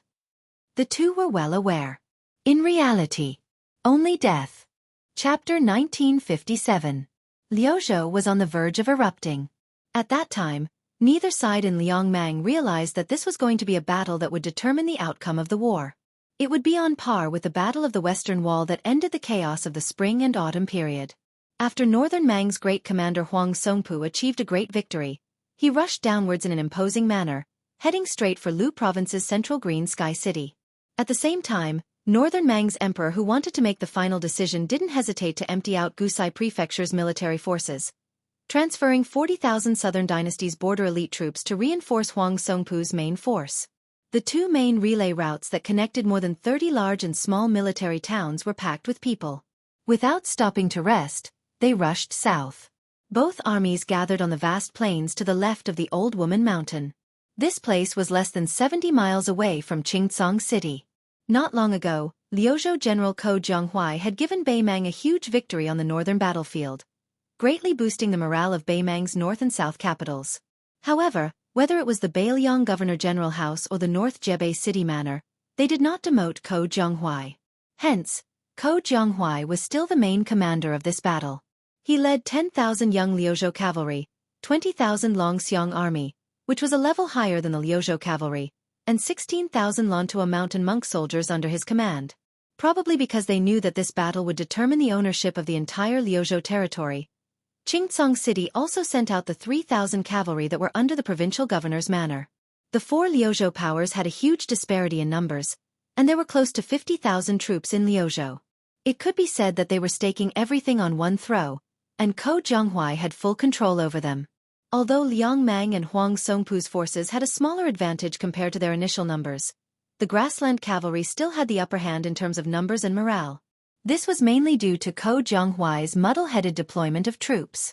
The Lantua mountain monk soldiers that rushed to assist Liuzhou were separated from the Liuzhou border cavalry, causing the Longxiang army to suffer heavy casualties for the first time since it was formed. As a result, the morale of these troops was greatly boosted. After 3 battles, Huang Songpu's elite cavalry still had 12,000 cavalry left. If one counted the King Kaolin troops that were almost completely wiped out, they had lost more than half. From this, one could see that the Battle of Liuzhou was undoubtedly a tough one. These 10,000 elite cavalry were undoubtedly the stabilizing force for the next battle. Wanyan Yinjiang, who was born in Longguan Pass, had lost all face in the second battle. It was precisely because of his mistake that Northern Mang was unable to form a tight encirclement, allowing Ko Jianghuai's main force to break through the encirclement easily. His brother, Wanyan Jinliang, who was the most powerful person in the Southern Dynasty, sent a secret letter to reprimand him before the biting emperor. The wording was extremely strict, and the meaning behind it was to tell Wanyan Yinjiang that if he was unable to redeem his family's face in Liuzhou, then the family would have to close the door to him. Before the third battle of Liuzhou began, Wanyan Yinjiang not only gathered all the generals in the army, but he also called all the centurions to the empty space outside the tent. He made everyone sign a military order that on the battlefield, if no one within 10 people was able to kill the enemy, then the squad leader and the centurion would be executed on the spot. A chilly arch would be demoted to a centurion. Therefore, in the third battle, Wanyan Yinjiang's cavalry soldiers were not afraid of death. After the battle, they indeed had a lot of gains. Their military exploits surpassed that of Huang Songpu's main force. They even left behind the Yi family's cavalry. When this report, personally written by old Marshal Huang Songpu, was sent back to the 2 capitals of the grassland, the Wanyan army caused a sensation in the Southern Dynasty. The old lady was very happy and bestowed the Wanyan family with a total of 18 Xianbei belts. This meant that the Wanyan family would have an extra 18 Xie Shui guards. More importantly, this battle ensured that the Wanyan family would sit firmly on the throne of the Southern Dynasty. However, the repercussions were that after going through that brutal battle, the Wanyan tribe's elite cavalry had been reduced to 14,000 men. In addition, the head of the Wanyan tribe, Wanyan Jinliang, had to stay on the second front outside of Liangzhou Pass. Similarly, with the impending battle, the Wanyan tribe's descendants had all left the nest. Among the troops that were sent to reinforce Liangzhou Pass, there wasn't a cavalry troop that belonged to the Wanyan family. Currently, in the southern border of Beimang, Gusai Prefecture and Longyao Prefecture, other than the troops and horses that were sent south to attack Liangzhou Pass, the rest of the troops that were stationed there had been influenced by the remnants of Hongjia's people who had fled to the north. They had long known that this was a rare commodity that was worth hoarding.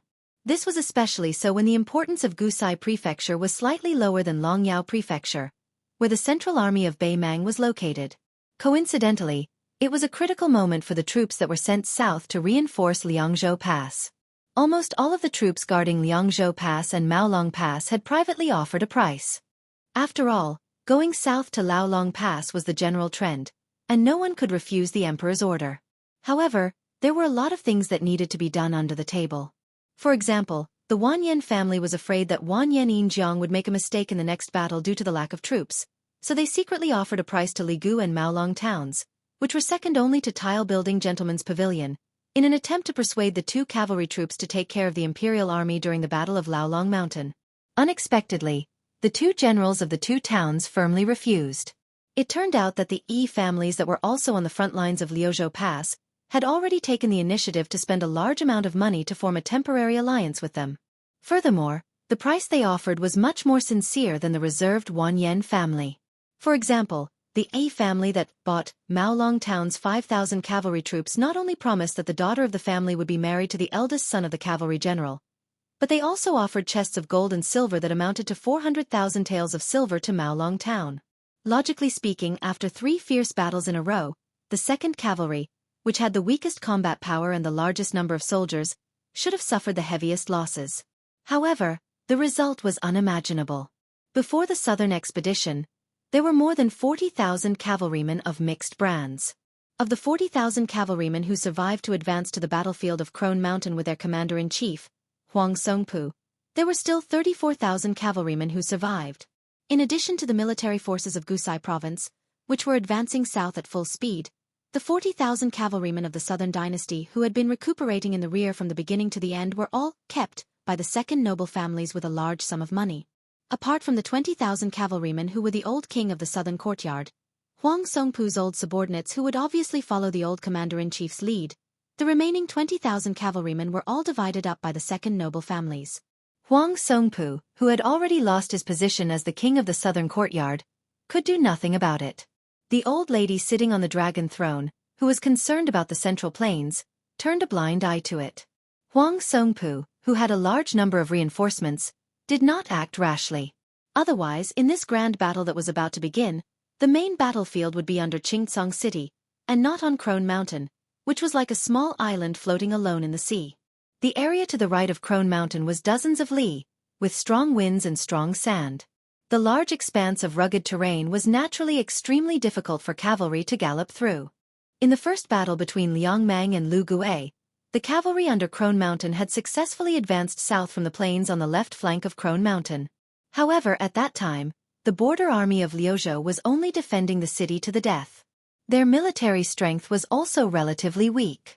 The refugees had not yet joined the army on a large scale, and the Longxiang army was alone.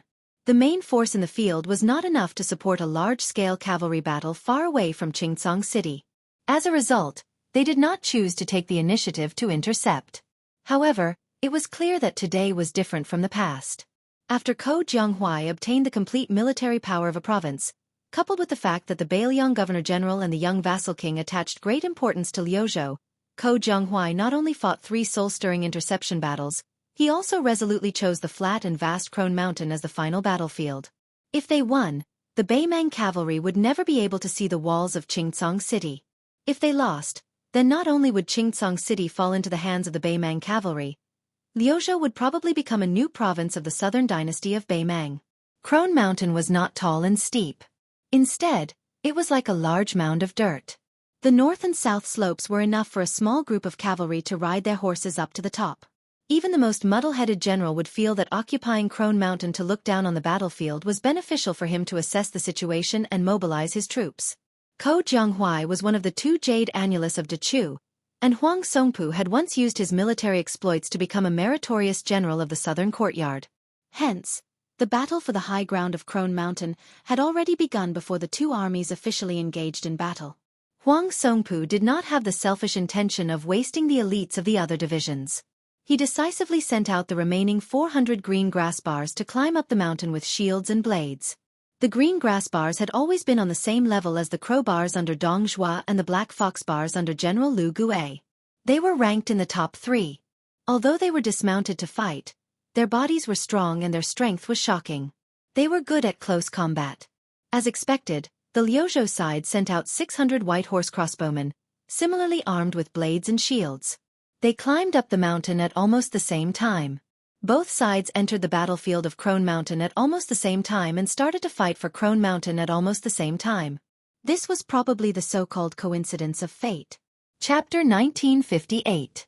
Naturally, Huang Songpu did not think that 400 grassy barricades would be enough to take down the peak of Crone Mountain. After this batch of elite horse barricades, there were 600 men of sacrifice drawn from the various divisions. With the grassy barricades nailed to the peak of Crone Mountain, Wanyan Yinjiang and the other nobles and generals did not hesitate at all. In these 3 battles, Old Marshal Huang Songpu's performance was completely different from Dong Zhuo in the first battle of Liangmang. He did not take any actions to weaken the strength of the other divisions. Every time, he fought to the death first, and people died first. In these 3 difficult battles, Old Marshal Huang Songpu had reported to the emperor and was very protective of them. Twice, he took all the blame, and the 3rd time, he generously gave out military merit. Under these circumstances, even the gloomy Wanyan Yinjiang would feel bad. Of the 600 men of sacrifice, Wanyan Yinjiang sent out 300 Wanyan disciples.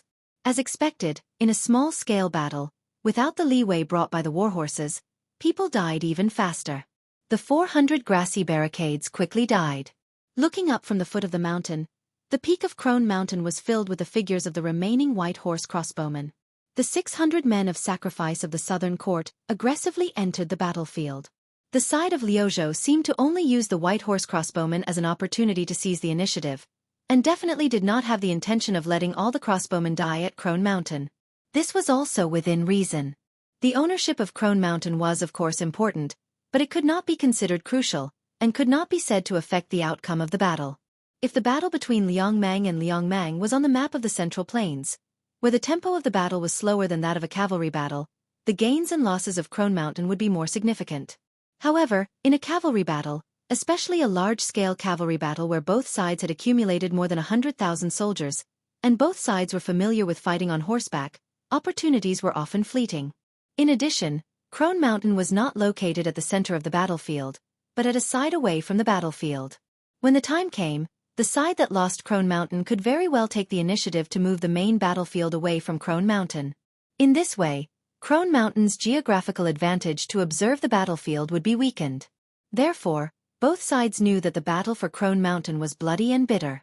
To a large extent, it could be said that it was used to raise the morale of the soldiers at the foot of the mountain. Liuzhou's reinforcements quickly arrived at the peak of Crone Mountain, consisting of close to 1,000 Lantua mountain monk soldiers. The white horse wandering crossbowmen who had fought from outside Liangzhou Pass all the way to Liuzhou's border, compared to their mortal enemy Kinko Lanzi who had been completely wiped out on the battlefield, their losses were not small either, close to 300 people dying on the mountain peak. At the foot of the southern slope of Crone Mountain, away from the main battlefield, the leading general Ko Jianghuai was actually among them. The military authority of the 10,000 Liuzhou youths had already been completely handed over to Chief Fulong Pass.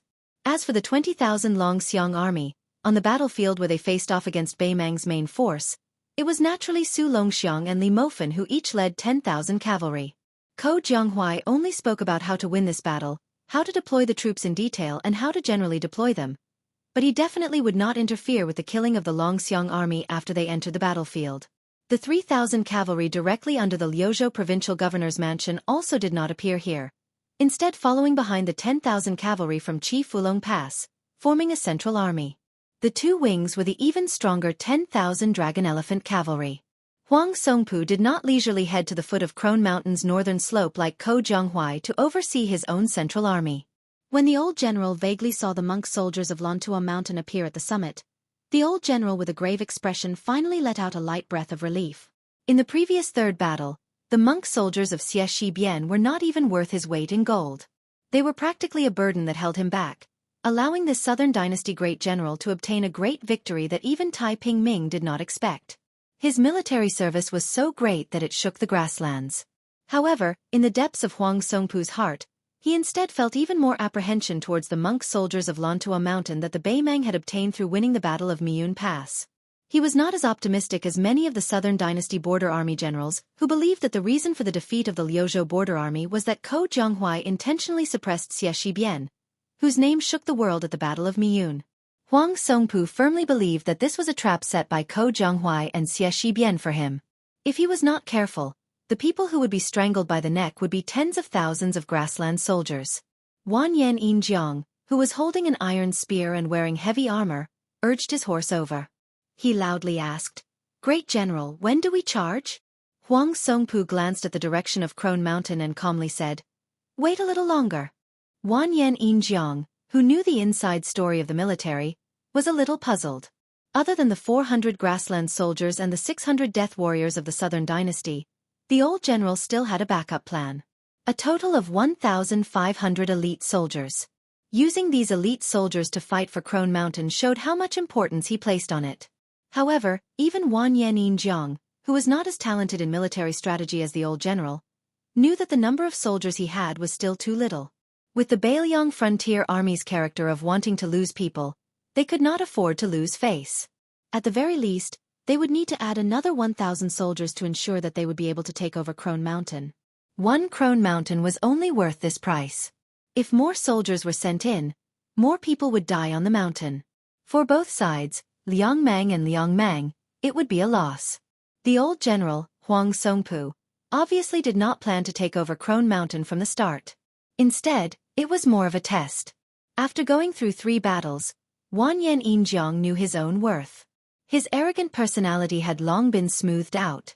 He was completely convinced of the old general's ability in military strategy. Since Huang Songpu said to wait a little longer, Wanyan Yinjiang, who was bound to the old general for good or ill, did not say any more nonsense. The figures of soldier monks appeared on the surface of the water in an endless stream. These monks of Mount Lantua, who possessed extraordinary combat strength, were especially eye-catching on the summit of Old Woman Mountain. 1,500 Northern Mang and Southern Dynasty border soldiers all bravely sacrificed themselves. In the end, there were still 200 monks of Lantua Mountain standing at the peak of Crone Mountain. Their robes were bright red and dazzling. Furthermore, the number of Lu Province soldiers was still increasing. They displayed a ferocious attitude, as if they were going to take down this old lady of Crone Mountain. Wanyan Yinjiang quietly stopped his horse beside the old general. His brows were tightly furrowed. With the last of their reinforcements all dead, this also meant that Crone Mountain could be considered the exclusive property of the Lu Province cavalry. Huang Songpu hesitated for a moment. He turned his head and asked, "General Wanyan, how many people do you think the monk soldiers of Lantua Mountain have sent out for Crone Mountain?" Wanyan Yinjiang subconsciously replied, "From the looks of it, 1,000 people have died in battle." Huang Songpu dismissed it with a laugh. He did not bother about this Baimang noble's irrelevant answer. He raised his head to look at the clear sky. He nodded and muttered to himself, "No matter what, we can start fighting." Along the not-so-steep southern slope of Crone Mountain, 3 young men slowly led their horses forward. Lu Province's General Ko Jiangjun, Bailiang's only remaining white horse crossbowman Captain Li Hanlin, and Lu Province's Deputy General Chen Shiliang, who had personally brought 3,000 reinforcements to Ko Jianghuai. Other than the hundreds of monk soldiers on the peak, there were no other soldiers at the foot of the mountain behind the 3. Other than the white horse crossbowmen resting on the ground, there were no other soldiers. Li Hanlin was the first to leave the group. Together with his fellow officers, he moved the corpses of those who had died in battle down the mountain. Not far from Li Hanlin, there was a tall man dressed in ordinary border army attire without a saber. What was even stranger was that everyone ignored him. As they approached the peak, Chen Shiliang asked softly, "General Ko, how did you guess that Huang Songpu would use less than 3,000 people to fight for Crone Mountain?" Ko Jianghuai smiled. "After fighting 3 battles with him, I have a general idea of Huang Songpu's temperament. He is a seasoned and prudent general. He knows that Crone Mountain can't decide the direction of the battle. If it weren't for the fact that he didn't know the whereabouts of the monk soldiers of Lantua Mountain, he wouldn't have sent the last 1,500 people to their deaths. Now he can see that I am determined to use the monk soldiers of Lantua Mountain to take Crone Mountain. I guess the old man will be relieved. Because I gave a strict order from the beginning that no one of Baimang's men of sacrifice is allowed to live on the peak and pass on the military intelligence after seeing the details of the situation at the foot of the mountain. So I had no choice but to ask Li Hanlin's follower, the Grand Master, to secretly help me in order to prevent Huang Songpu from guessing how many monk soldiers are stationed on the southern slope." Finally reaching the top of the mountain, Chen Shiliang looked to the north and said bitterly, Even if he knows that there are only 1,500 monk soldiers on the southern side of Crone Mountain, I believe that Huang Songpu will never be able to guess where the main force of the monk soldiers is. Because even I, Chen Shiliang, still find it inconceivable. The Liuzhou general said expressionlessly, life and death are decreed by fate, riches and honor are up to the heavens. His appearance on that battlefield was Xie Shibian's own choice. Moreover, I, Ko Jianghuai, did not want to stop him. Chen Shiliang, who was in a complicated mood, could only sigh.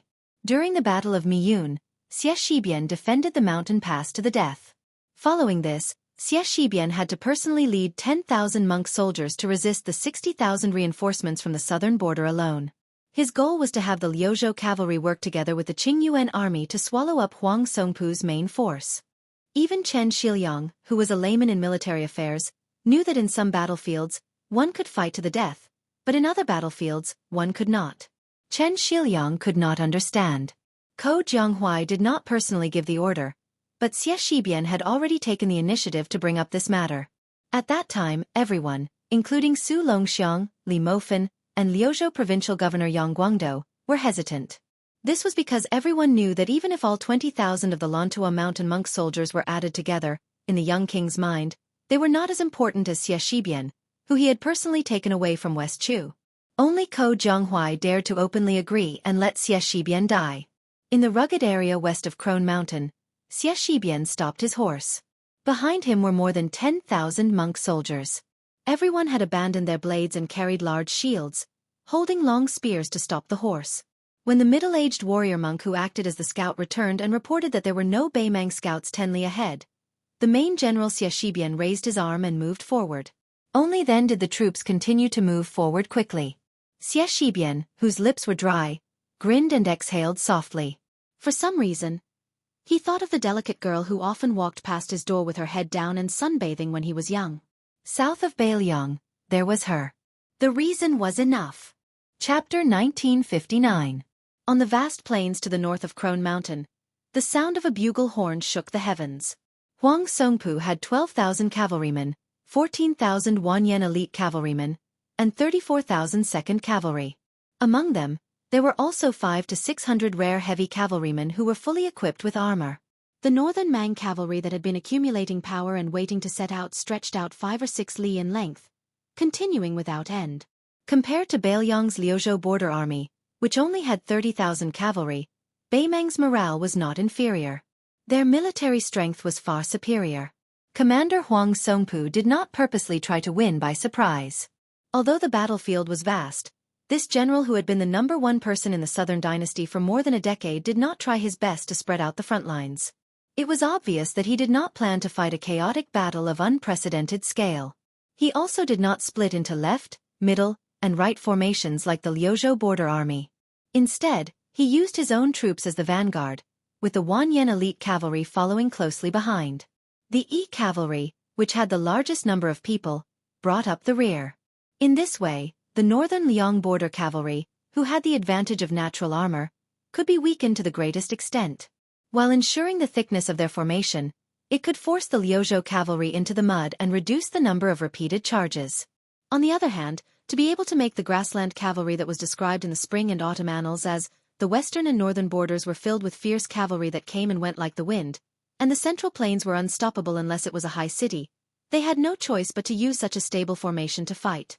This in itself showed the exceptional strength of the Bailiang cavalry. Ko Jianghuai and Chen Shiliang stood at the peak of Crone Mountain, their field of vision extremely good. Overlooking the battlefield, they could see that after Liang Mang's cavalry began their charge at the same time, they were like two waves of flood bursting through a dike, colliding into each other. Chen Shiliang had never considered himself to be an expert in military affairs. When facing the battlefield, he also did not have the hot-bloodedness of a general. It could even be said that this talented second-generation Su family strategist of the tide-listening pavilion had an instinctive dislike of killing on the battlefield. The Confucian school advocated cultivating the body, governing the family, and governing the country. The essence, or perhaps the root, lay in the word governing in peace. Therefore the world was governed and peaceful. This was the true home of a scholar. Chen Shiliang subconsciously turned his head and saw Ko Jianghuai holding his horse with one hand and his blade with the other. His expression was calm. Chen Shiliang was often compared to Su Beiji, who was also a strategist of Mount Qingliang. This was just like how the imperial court of West Chu liked to comment on the twin jade annulus of Dechu, Ko Jianghuai, and Xie Shi. It was the same logic as how the West Chu imperial court always liked to comment on the twin jade annulus of Dechu, Ko Jianghuai, and Xie Shi. In Beiliang Pass officialdom and the border army outside the pass, Chen Shiliang and the higher-ranked transport envoy Su Beiji were polar opposites. The Beiliang border army recognized Chen Shiliang, who had personally experienced the first great battle of Liangmang. They believed that Chen Shiliang had truly inherited the mantle of tide-listening pavilion Li Yishan. In the future, he might have a chance to reach a transcendent height that could stand shoulder to shoulder with Li Yishan. However, the officialdom of the three provinces, especially Liangzhou and Lingzhou, where Su Beiji had lived before, regarded Su Beiji even more highly. They viewed him as a true pillar of Beiliang, a talent comparable to Li Yang's Grand Secretary Zhang Julu. He had the stature of a prime minister that could only be achieved by one person in a generation. On the other hand, Chen Shiliang was probably no more than a military strategist at the border or a minister in the central government. Chen Shiliang paid no attention to these comments about the undercurrents of Beiliang's upper echelons. This was because of his temperament. Although he was born into a humble family in Gangnam-do and did not even have the qualifications to sit at the same table as famous scholars, compared to many officials in the Liyang imperial court who seemed to have suddenly turned yellow overnight after passing the imperial examinations, Chen Shiliang was more open-minded. Instead, there were often people who half-jokingly said to him that Su Beiji had a competitive heart. Even the provincial governor Yang Guangdo did not mince his words. Whether a gentleman competed or not depended on the timing. He warned Chen Shiliang that Chen Shiliang could not truly not compete for anything and only give in. As for the twin jade annulus of Dechu, who was currently leading troops and fighting alongside him in Liuzhou, Chen Shiliang felt that he had a slightly better impression of Xie Shibian, who came to Liuzhou later than him. He and this person, one was scholarly and one was martial, but their backgrounds were similar. They were both at the bottom of the marketplace. Moreover, compared to the proud and arrogant Guangling Dao descendant Ko Jianghuai, Xie Shibian was more in line with the image of a scholar as a gentleman. Interacting with him was like bathing in the spring breeze. Ko Jianghuai was always like the blazing sun in the midday summer sky, dazzling and dazzling. But even so, the deeper Chen Shiliang interacted with Ko Jianghuai, the more sincere his admiration for him grew. He remembered reading history when he was young. He read, "One does not rejoice in victory, one does not feel discouraged in defeat.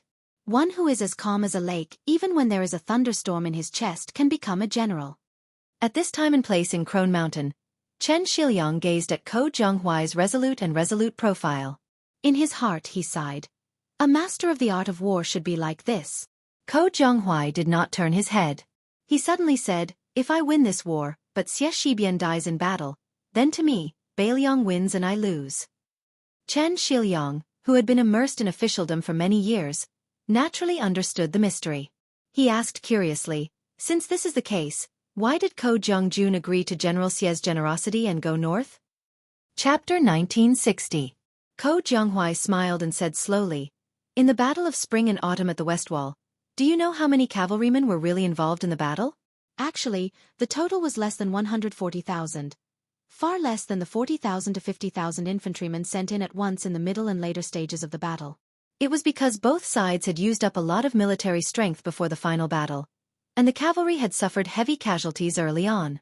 It was also because the Guangling Road territory was not suitable for large-scale cavalry to fight together. So, not to mention me and Xie Shibian, even Chao Chongqing and all the people in the Central Plains who use troops will have a knot in their hearts, and that is to have a proper cavalry battle with the grassland cavalry that is said to be invincible after the Great Feng. There is no need to rely on the dangerous pass, no need to defend the city to the death, just on the flat terrain of the battlefield, warhorse against warhorse, warblade against warblade." At this point, Ko Jianghuai paused for a moment. His hands let go of the reins and the handle of the warblade, and he suddenly clenched his fists and smashed them together. "Meet force with force, let's have a proper battle." Ko Jianghuai's eyes were burning. "Victory! Our cavalry of the Central Plains will win." Even Chen Shiliang, a civil official who despised casualties on the battlefield, couldn't help but feel a surge of strong emotions when he heard these words. Ko Jianghuai reached out an arm and pointed at the battlefield at the foot of the mountain where the two armies were about to collide. Coincidentally, A once-in-a-lifetime opportunity is in front of me and Xie Shibian. I want to win, he also wants to win, so no matter what, we can't lose. However, Xie Shibian is more ruthless. For this battle, he is willing to pay the price with his life. I'm not as good as him, and I'm only willing to bear the price of a dark future in Bailiang. An ambitious person values success or failure, and a hero doesn't care about death. Maybe in the history books, Xie Shibian will be praised more than me. Chen Shiliang had nothing to say. On the battlefield to the right of Crone Mountain, the battle between the two sides reached 100,000 cavalry. It was spectacular and tragic. To increase the strength of the formation, the refugee young cavalry in the middle of the three cavalry armies of Liuzhou led the charge with 6,000 men of the direct collision camp, jumping out of the original front line. In the first charge, Huang Songpu did not use the armored cavalry that was worthy of its name. Instead, he hid them outside the battlefield, and it was still the old commander himself who led the elite cavalry under his direct command. It was still this old general who had once been the king of the southern courtyard leading the charge. Abandoning the tactic of luring the enemy and wandering about, the cavalry clashing into the formation was exchanging lives. The 6,000 direct collision battalion acted as the tip of the cone formation. As they accelerated, they gradually reduced the width of their front line and collided with the 12,000 cavalry under Huang Songpu. The Chong of Liuzhou was like a giant drill to cut open a mountain. Including the collision camp, the direct and the cavalry, and the Bian Bailiang and the cavalry. The deeper they dug into the formation, the easier it was for the two dragon elephant armies at the sides of the conical formation to tear through the northern Mang cavalry's thickness. Huang Songpu's front, middle, and rear formations, in this kind of simple collision formation, displayed an astonishing effect. The 12,000 men led by the old commander were all top elites who had been through many battles. They were originally better than the Liuzhou border cavalry made up of refugees. Both sides separated from each other, advancing 500 steps forward. There were Flo province cavalry soldiers who were continuously knocked off their horses, directly smashing into the 2,000 cavalry at the very front of the camp. 5 or 6 out of 10 died on the spot. Under the continuous collision of this type of cavalry formation, it was often impossible for them to even slow down the northern Mang enemy cavalry. It was to the extent where the northern Mang cavalry didn't even need to deliberately remove their heads. Their war horses could just charge straight through. The 14,000 Wanyan elite cavalry did not follow closely behind Huang Songpu's cavalry. Instead, they opened up a 600 to 700 step gap between the two armies. With that, Wanyan Yinjiang's family private army was able to launch a second charge. When the remaining 7,000 Liuzhou cavalry broke out of the formation of Huang Songpu's cavalry, they faced the Wanyan elite cavalry who had raised their speed to the max. One side's speed and momentum were decreasing, while the other side's momentum was at its peak. The result of the collision was obvious. The 14,000 Wanyan elite cavalry held their spears and charged forward. Relying on the impact of the charge, they were extremely heavy. 500 Liuzhou border cavalry were actually brushed past and died on the backs of their horses. The perfect soldier cavalry at the back even had the time to grab the chance to stab those Liuzhou cavalry, who had unfortunately fallen to the ground. When this Liuzhou cavalry that broke through the formation twice finally met the B cavalry with the largest number of people, they had already suffered heavy losses. Luckily, their sacrifice reduced the pressure on the two wings of the Longxiang army. No matter if the wild goose flew north or south, it was always the leading goose that had the most difficulty. It was even more so when the formation on the battlefield was like flying geese. Although the cavalry gathered by the E High School had the thickest formation and the longest depth, they did not pose much of a threat to the Liuzhou cavalry. Facing the charge of the Longxiang army, which did not suffer many losses, they were at a disadvantage. It was just a change of battlefield position. Both sides of Liangmang were covered in corpses. However, both sides still maintained a relatively stable formation. This meant that in the next charge more people would die, and it would be easier. Chen Shiliang stood on the mountain peak.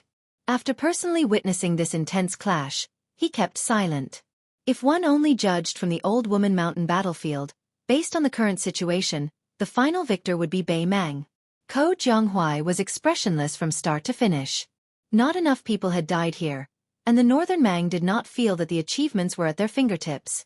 Or if Huang Songpu sensed that something was wrong, the final encirclement of the Crone Mountain would not be able to stop the main force of the northern Mang at all. After all, this was not the Calabash Pass of Yuzhou that was blessed by nature. And there were no terrifying troops like the Great Snow Dragon Cavalry and the 2 Northern Liang Heavy Cavalry responsible for blocking the retreat. Ko Jianghua turned his head and looked toward the southeast. Chapter 1961. Northern Liang Path's 2 new relay routes within Lu Province's territory were both horizontal, separately leading to Liang and Ling provinces, far less meticulous than the Path's inner province's 3 provinces. This was also a helpless move.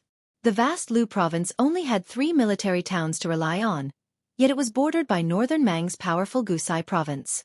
That was why building longitudinal relay routes within Lu province could only make it easier for the grassland cavalry to drive south. This was a move that destroyed one's own border. Taking 10,000 steps back, even if that young vassal king mysteriously lost his head, overestimating his own abilities and exhausting his military, building relay routes in Lu province, Green Azure City's provincial governor manor, Huayang Pass Protectorate Manor and Clear Frost Mountain would all rebel at the same time. The plains on the right side of Crone Mountain was the most suitable terrain for cavalry outside of Qingcang City. The location chosen by Ko Jianghua for the third intercepting battle after the 2 great victories was a yellow sand plain about 200 li north of Crone Mountain. Between that plain and Crone Mountain, there was a huge corridor running north and south. It was roughly shaped like a woman's waist.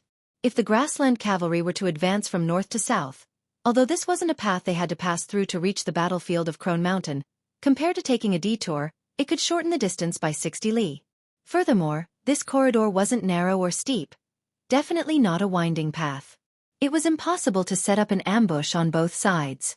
On the contrary, the mountains on both sides of the corridor were flat. The width of the corridor was roughly the same, about 1.5 li. It could be said that a large group of cavalry could pass through it without any hindrance. The so-called corridor was shaped like a woman's waist, but that was only in comparison to the entire Liuzhou territory. As a result, from the first battle of Liangmang, when Lu Wei's cavalry went south, to the second battle of Ko Jianghua, when the 3 intercepting battles, neither side had set their eyes on this place that the refugees had named Grasshopper's Leg. However, amidst the grandiose reinforcement of the 50,000 southern border cavalry, when almost everyone could see the northern entrance of this corridor, there was already a group of Lu province soldiers in the middle of the corridor. They had been waiting for a long time. When Ma Lanzi hurriedly reported back to the Beimang generals, the 50,000 cavalry fell into an awkward situation. The Liuzhou infantry all assumed a posture of defending the corridor to the death. There were about 14,000 of them. The main force was the monk soldiers of Lantua Mountain in the west, mixed in with 2,000 to 3,000 native Liuzhou soldiers.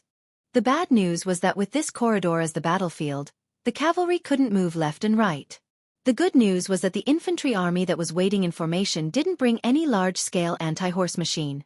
Once the cavalry army that already had the absolute advantage in terms of military strength smashed through the infantry army and forced them to retreat in panic, forget about 17,000 to 18,000 infantry. Even if their military strength was doubled, it still wouldn't be enough for this cavalry army to cut down with their blades. After 20 years of fighting to the death at the border, the Northern Mang Southern Dynasty cavalry no longer dared to underestimate the strength of the Northern Liang cavalry or the Yuzhou infantry under Yan Wenluan's command. However, if it was any other troop, they really wouldn't think much of it. This wasn't blind arrogance, but rather the enormous confidence that the grassland cavalry had accumulated over the past 400 years since the end of the Great Feng Dynasty's era. Apart from this, the reason that made the southern generals feel troubled was that from the moment they left the camp to the battlefield at Crone Mountain, whether it was the king's tent in Baiting, the nearby temple in Shijing, or the commander-in-chief Wang Songpu, who was fighting in the south, they were all strictly ordered to participate in the battle on time. At the crucial moment, the entire battle would be decided and all the main forces in Liuzhou would be wiped out. Thus, the 50,000 cavalry could not miss the opportunity at all. Right now, the difficult problem facing these Southern Dynasty generals who grasped military authority wasn't just whether or not they should take a longer detour, because the monk soldiers in the middle of the corridor could similarly quickly withdraw to the south. Perhaps if they changed the battlefield, the Northern Mang cavalry could break through the formations even faster. But the consumption of traveling 60 li of additional distance was definitely not a price these Southern Dynasty generals, large and small, could endure. Moreover, the military merit of more than 10,000 Western region monk soldiers, especially Xie Shibian whose head might be exchanged for the merit of being granted a noble rank, was just too tempting. Should they fight or not? Of course they would. Whether it was for public or private reasons, the Beimang cavalry felt that they had to fight in this corridor to obtain a large amount of military merit. The 18 Xianbei jade belts that the emperor had recently bestowed to the Wanyan family were the best example. With great merit in front of them, how could the 50,000 cavalry, whose stamina and spirit were at their peak, not be able to break through the formation of more than 10,000 infantry soldiers? On the other side of the corridor, Xie Shibian, wearing armor and a war blade at his waist, sat on the back of a horse and looked toward the north. The wind blew in his face, and it was as if he could already smell the scent of blood. This deputy general of Liuzhou, who was known as one of Dechu's twin jade annulus, had a firm gaze and a calm expression. Chao Zhongqing had once privately commented with the Empress of West Chu, Jiangxi, about the generals and ministers of the dynasty. Most of them were mediocre, but when it came to Xie Shibian's proud disciple, he was unexpectedly not stingy with his praises. Especially when he said, using troops on the battlefield, turning stone into gold, these 8 words carried the most weight. But in the end, he added a comment that seemed to be a digression. Xie Shibian's tenacity and perseverance surpasses Ko Zhonghuai's. Xie Shibian slowly closed his eyes. This young man that even the young emperor of Liyang wanted to recruit into Great Peace City was now a citizen of Dechu, but a general of Beiliang. Dechu had been invincible for 200 years during the spring and autumn period. They relied on 3 things to defeat their enemies: strong armor, strong bows, long spears, and military orders. When Dechu was at the peak of its power, it had once beaten Liyang and Dongyu to the north of the country like a strong man beating a young child. Even though Great Chu's military strength had declined from its peak, and Liyang, located in the northern corner of the 9 kingdoms of spring and autumn, had begun to pay attention to cultivating cavalry, before the 120,000 great halberd warriors were completely wiped out in the Battle of Scenic River, the entire Central Plain still believed that the Liyang cavalry of a certain scale would not be able to gain the slightest advantage against the heavily armored infantry that was hailed as the most powerful in history. However, in the Battle of Scenic River, reality had proven that on a suitable battlefield, heavily armored infantry that did not have enough cavalry supporting them could only wait for death no matter how many there were. They might not necessarily lose, but they definitely would not obtain a great victory. That classic battle in the history books was far inferior to the one at West Leiby. It had always been underestimated and looked down upon by Liyang's historians and militarists. First of all, in the 3 battles, not many soldiers actually died on both sides, only 30,000. Second, the Su family army that had achieved a great victory with a combination of cavalry and infantry chose to brutally bury more than 80,000 surrendered soldiers in order to prevent any mistakes in the crucial battle that followed. In addition, the old emperor of Liyang, Zhao Li, had once sent an old general with meritorious service and 2 Zhao clan relatives to participate in the battle. Therefore, it was inconvenient for Zhao Dun to spread the taboo of ascending the throne and claiming the title of venerable. However, that battle of Jinghe had a great impact on the victorious Su family. When Su Shao and his subordinates were touring the battlefield, he squatted down and stared at the fine armor of a Dechu halberd soldier. Long sabers hacked and spears stabbed, but it was still mostly intact. He sighed. The person is already dead, but the armor is still intact. If I had armor like this, how many people would die? We can't continue to be so poor. Chapter 1962. From then on, the Su family, who only wanted military merit and not silver, every time they broke through a city or camp, they began to secretly seize the weapons and gold. Countless Liyang officials criticized them for stuffing their own pockets. This was not an unjust accusation. Of course, Su Shao never denied this. Especially at the end of the Battle of the Western Wall, Su Shao made a rebellious move. It was precisely because of this that most of the incense between the Su and Zhao families died. Su Shao issued a secret order to his subordinate, Cavalry General Su Pu, and his 2 adopted sons, Chen Jibao and Yuan Zuozong. The 3 of them worked together and successfully allowed the Su family to secretly gather 10,000 soldiers and horses. They took the lead in breaking through West Chu's capital before the Liyang selected candidates. Afterwards, they wantonly searched for all the treasures and gold that could be carried away in chests. Su Zhao's famous sentence, "Shit tastes good, but it doesn't taste good," came from after the plundering.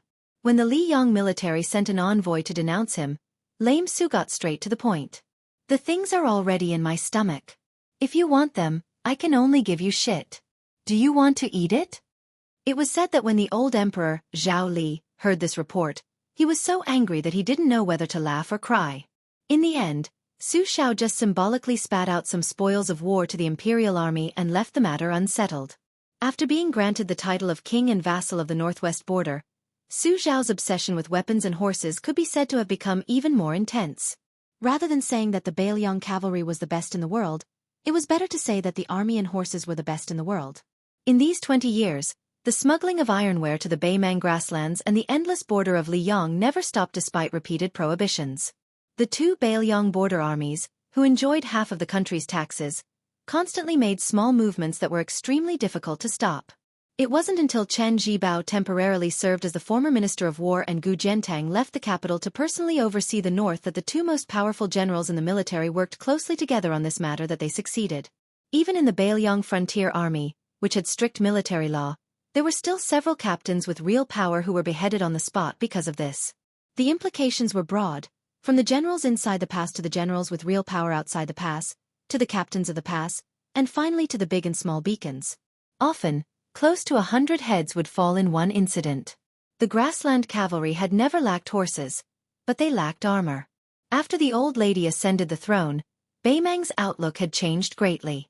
Borrowing the momentum of Hong Jia's rush to the north, the entire country, from top to bottom, from the iron smelting technique to the military equipment, was the same.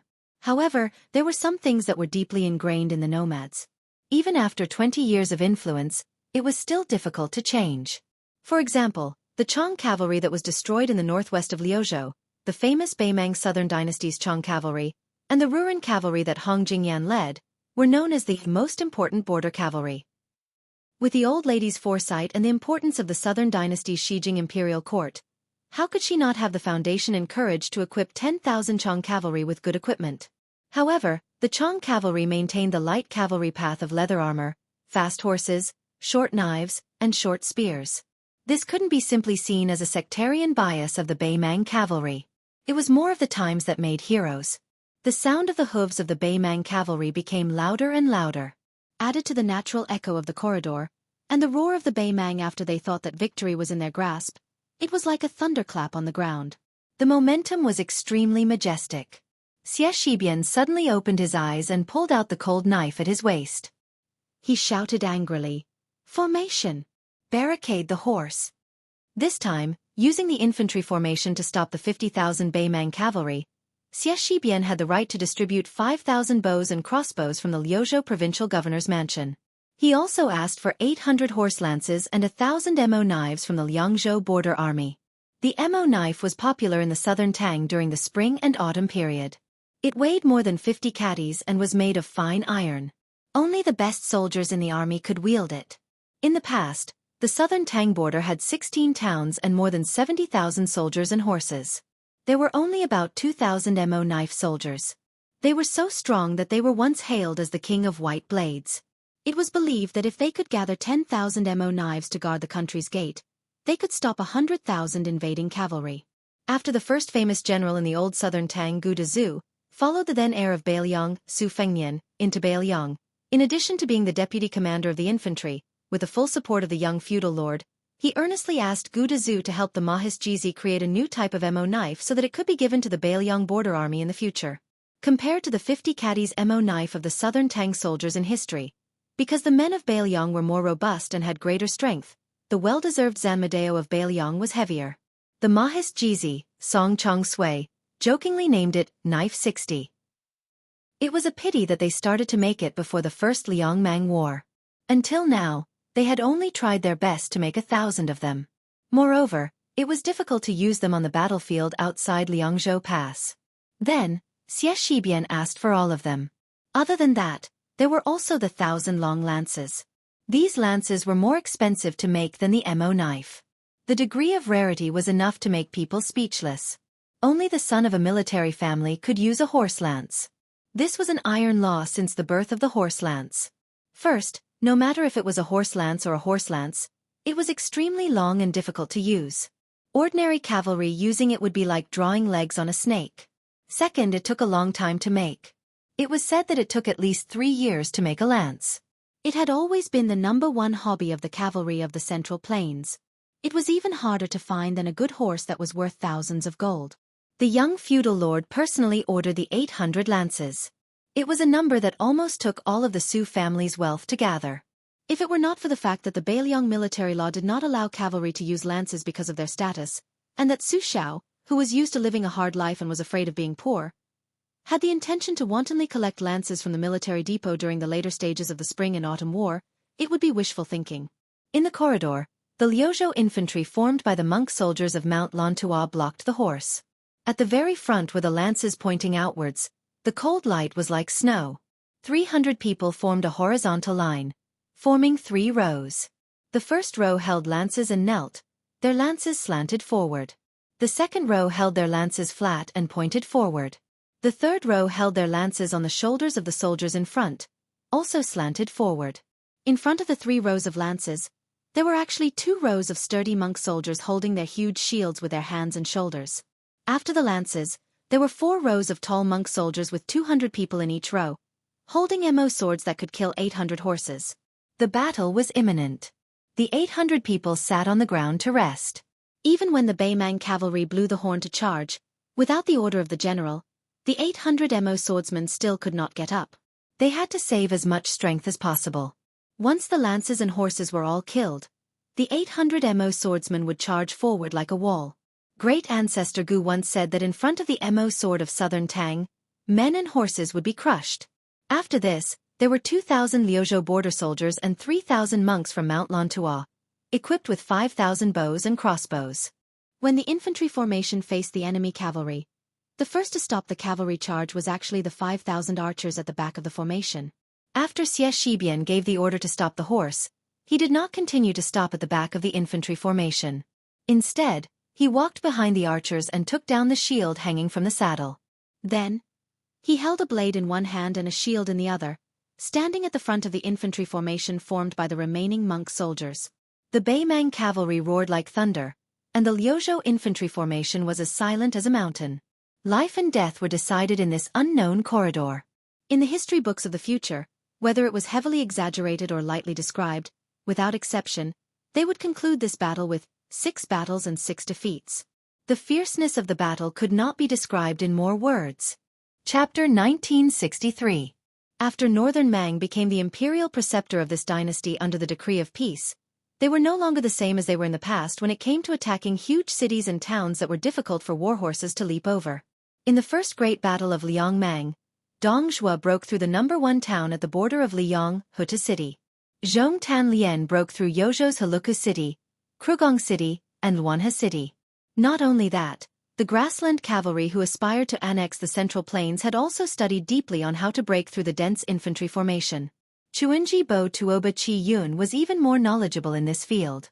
Before he officially joined the army, during the meeting between the monarch and the minister, he specialized in discussing the battle of cavalry and infantry. He spoke eloquently and in detail, making the Northern Mang Empress, who was familiar with military affairs, exclaim in admiration. Under the promotion of the Taiping Commandery, almost every generals of the Southern Dynasty would have 1 or 2 military advisors from the pivotal hall of Shijing. Most of these people were young, who were brought to the Southern Dynasty by Hong Jia. They could be considered as the 3rd generation of scholars after their families took root in the grassland. There were also young and strong Shui Wei who came from the Norland of the grassland, but there were not many of them. Most of the generals of the Southern Dynasty sneered at them and regarded them as the military supervisors. In fact, there were some top nobles in the Southern Dynasty who were willing to pay attention to this group of young people. General Yang Yuanzhan, who had died in the battle at Huku City in Yuzhou. At that time, Yang Yuanzhan brought a large number of young talents from the pivotal hall of Shijing. There were as many as 100 of them, but they were all turned into piles of bones. Although the old lady finally exchanged Lu Jinu's body in Huta City for several heads, including Yang Yuanzhan's, she showed a rare stingy and mean attitude about Yang Yuanzhan's posthumous title after he died on the battlefield. She did not even give a token order to appease the Yangs. It was said that the emperor even pointed at the head of the old general in the line box and said to the Taiping commandery standing beside her that Yang Yuanzhan deserved to die for destroying her 10 years of foundation. When the 5 generals of the Southern Dynasty met to discuss whether to fight this battle or not, a pivotal hall of Shijing with a low rank suggested to divide the army into 2 groups based on Ma Lang's description. 30,000 cavalrymen would attack the corridor and 20,000 cavalrymen would go south to help the Crone Mountain. Only one of the 5 Baimang generals from different military towns agreed.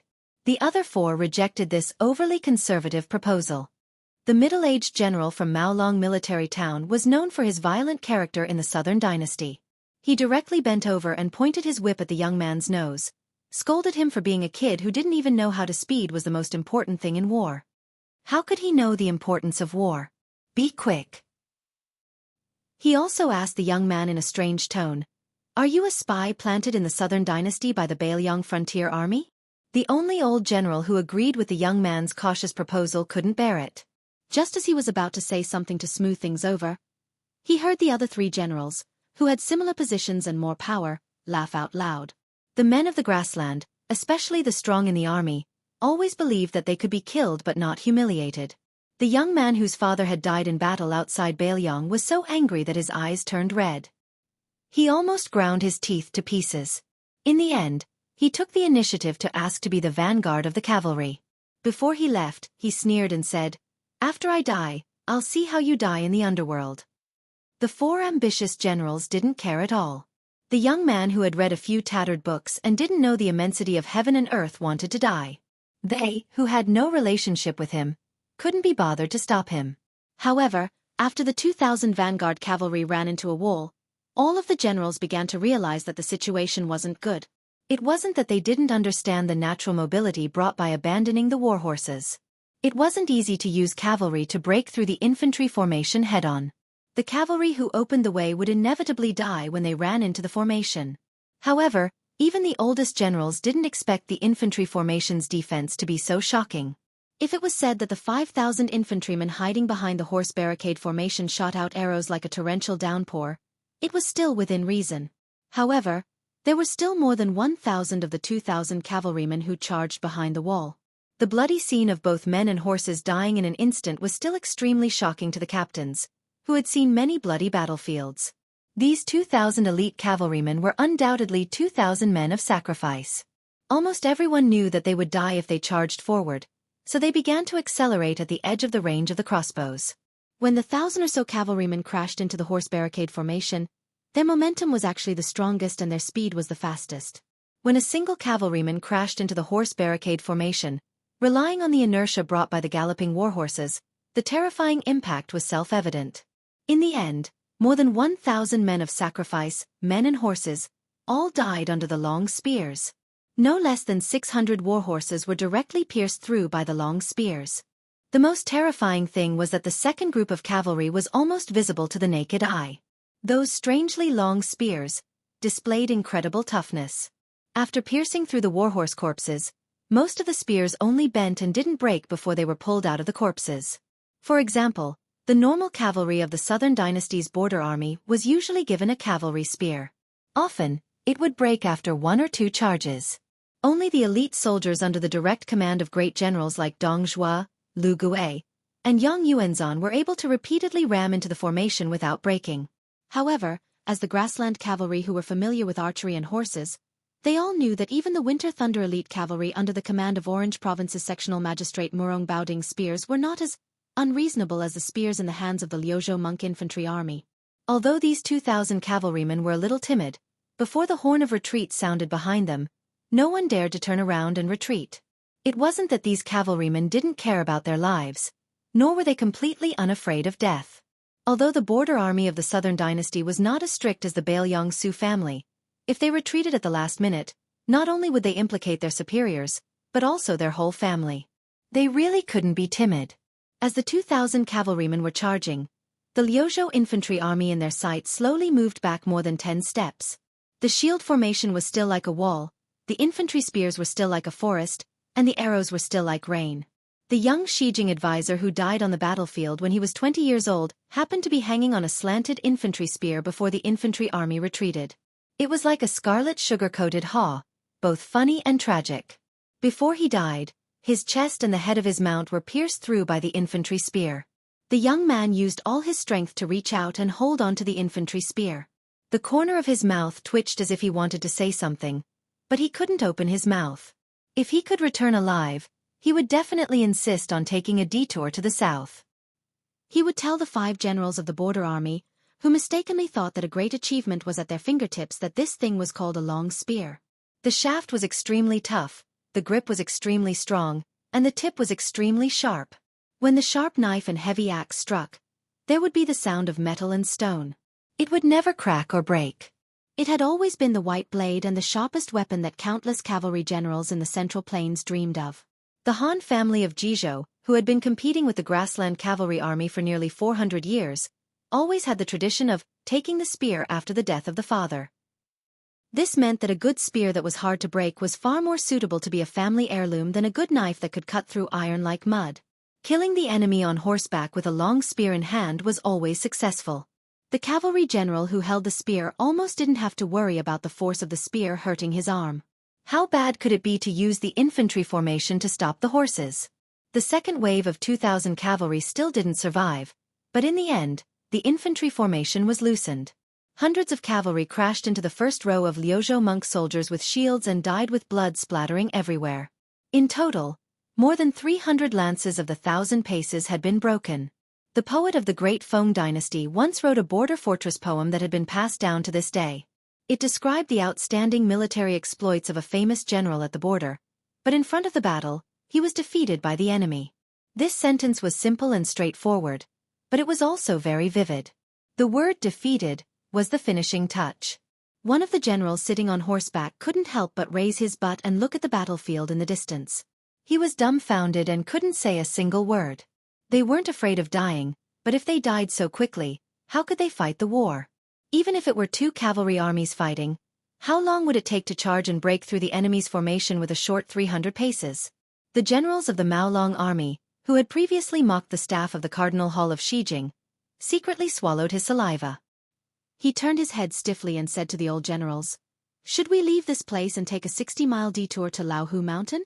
The old general, who actually only had 6,000 cavalry under him, shook his head and said in a deep voice, "The most difficult thing for a cavalry to break an infantry formation is at the beginning.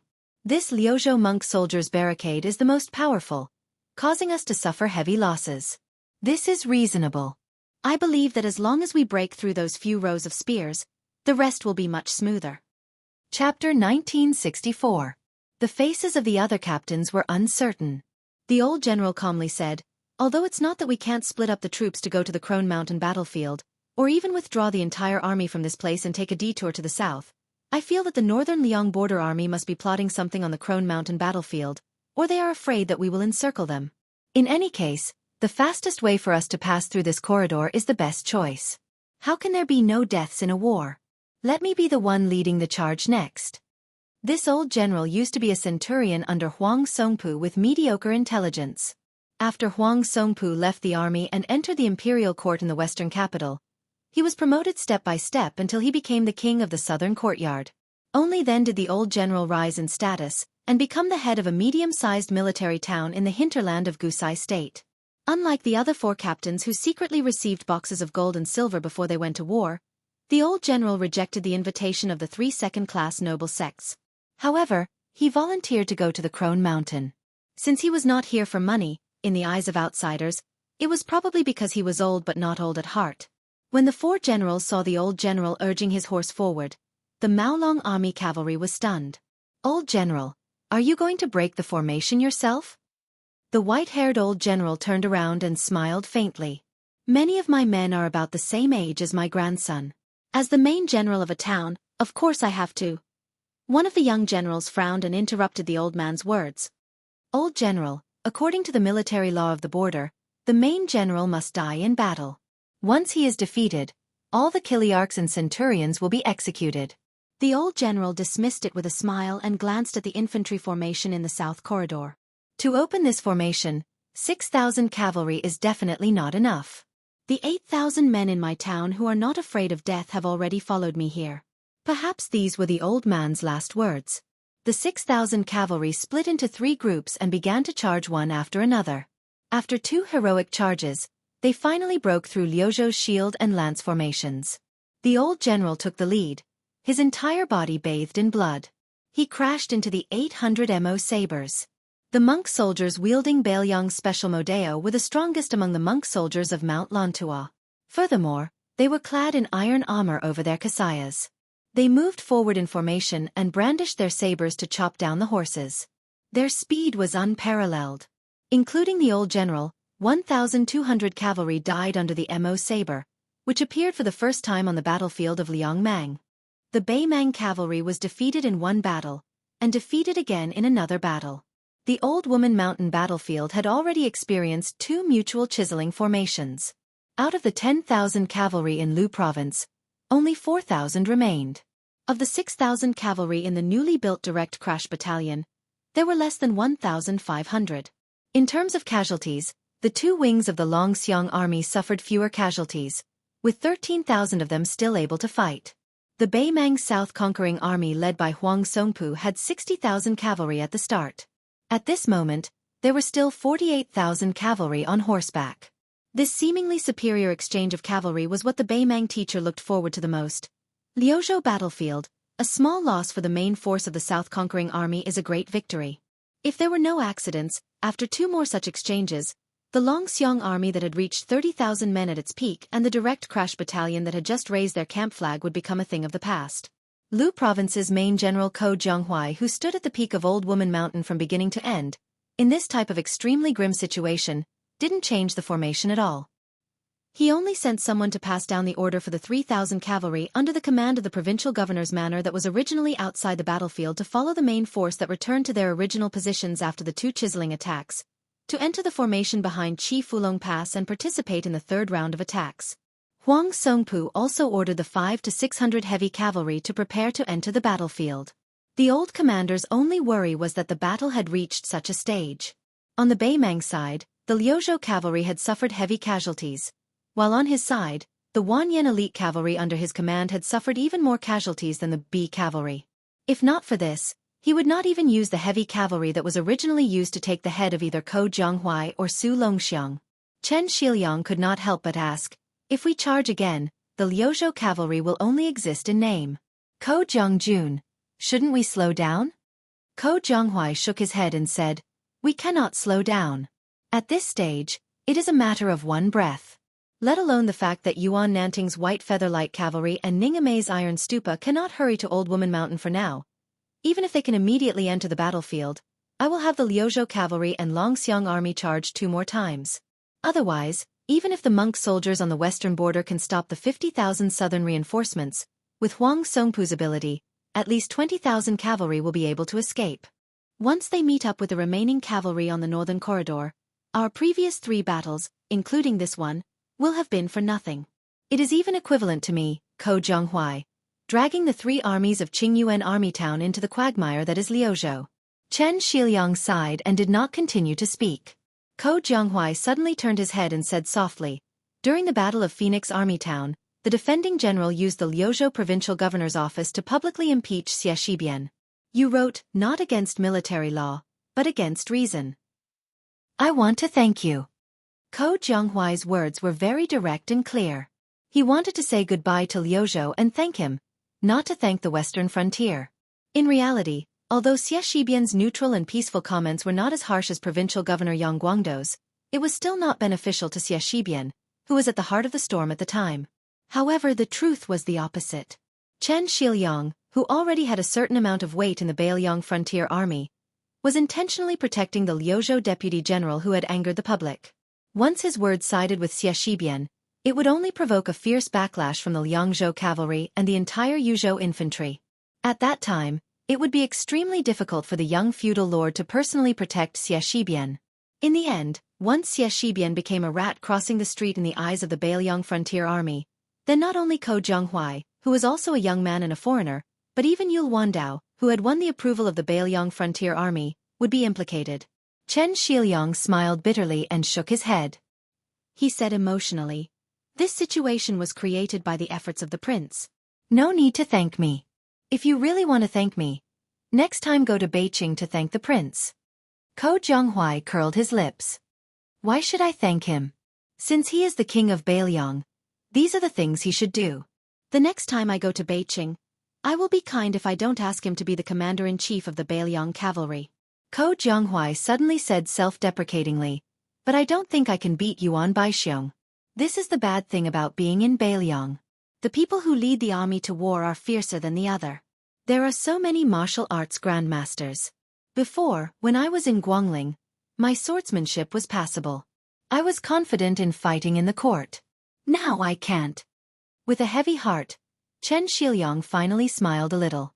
The 2 looked around. On the battlefield of Crone Mountain, the commander-in-chief of the Longxiang army, Su Longxiang, had killed 300 enemies. This was under the premise that he ensured the charging formation of the cavalry. If he did not care about anything else and went all out to kill, the commander-in-chief of the Beimang cavalry would probably collapse. Ko Jianghuai's gaze shifted to the B cavalry formation, which had the largest number of enemies. He smiled coldly and muttered to himself, "I will kill them after I fatten them up." 3 cavalry armies entered the battlefield of Liuzhou. Among them, the general of Liangzhou, Shi Fu, led the 8,000 cavalry of the Qingyuan army. They did not go to Crone Mountain. Instead, they went straight to the corridor. They were not there to save people, but to stop the southern Beimang cavalry that continued south through the corridor. There might be 30,000 or 20,000. From Shi Fu's point of view, Xie Shibian and the monk soldiers of Lantua Mountain would definitely die. Ning Amei's iron stupa had suffered heavy losses in the Dragon Eye Plain. However, the young lord had allocated all 800 white horses to the iron stupa. He even ordered all the generals of the 4th rank and above outside the Liangzhou Pass to transfer their personal guards. That was how the iron stupa recovered to 4,000 riders in just 1 month. With a big halberd in his hand, Ning Amei led the 4,000 iron cavalry to gallop wildly. He wanted to take a shortcut from the rear, straight to the area between the Old Woman Mountain and the corridor in the north. If the stone talisman was to block the Southern Dynasty's side cavalry's route to the south, then he needed to cut off the Huang Songpu's main forces' route of retreat to the north. The last cavalry was a light cavalry in the absolute sense, full of elegance.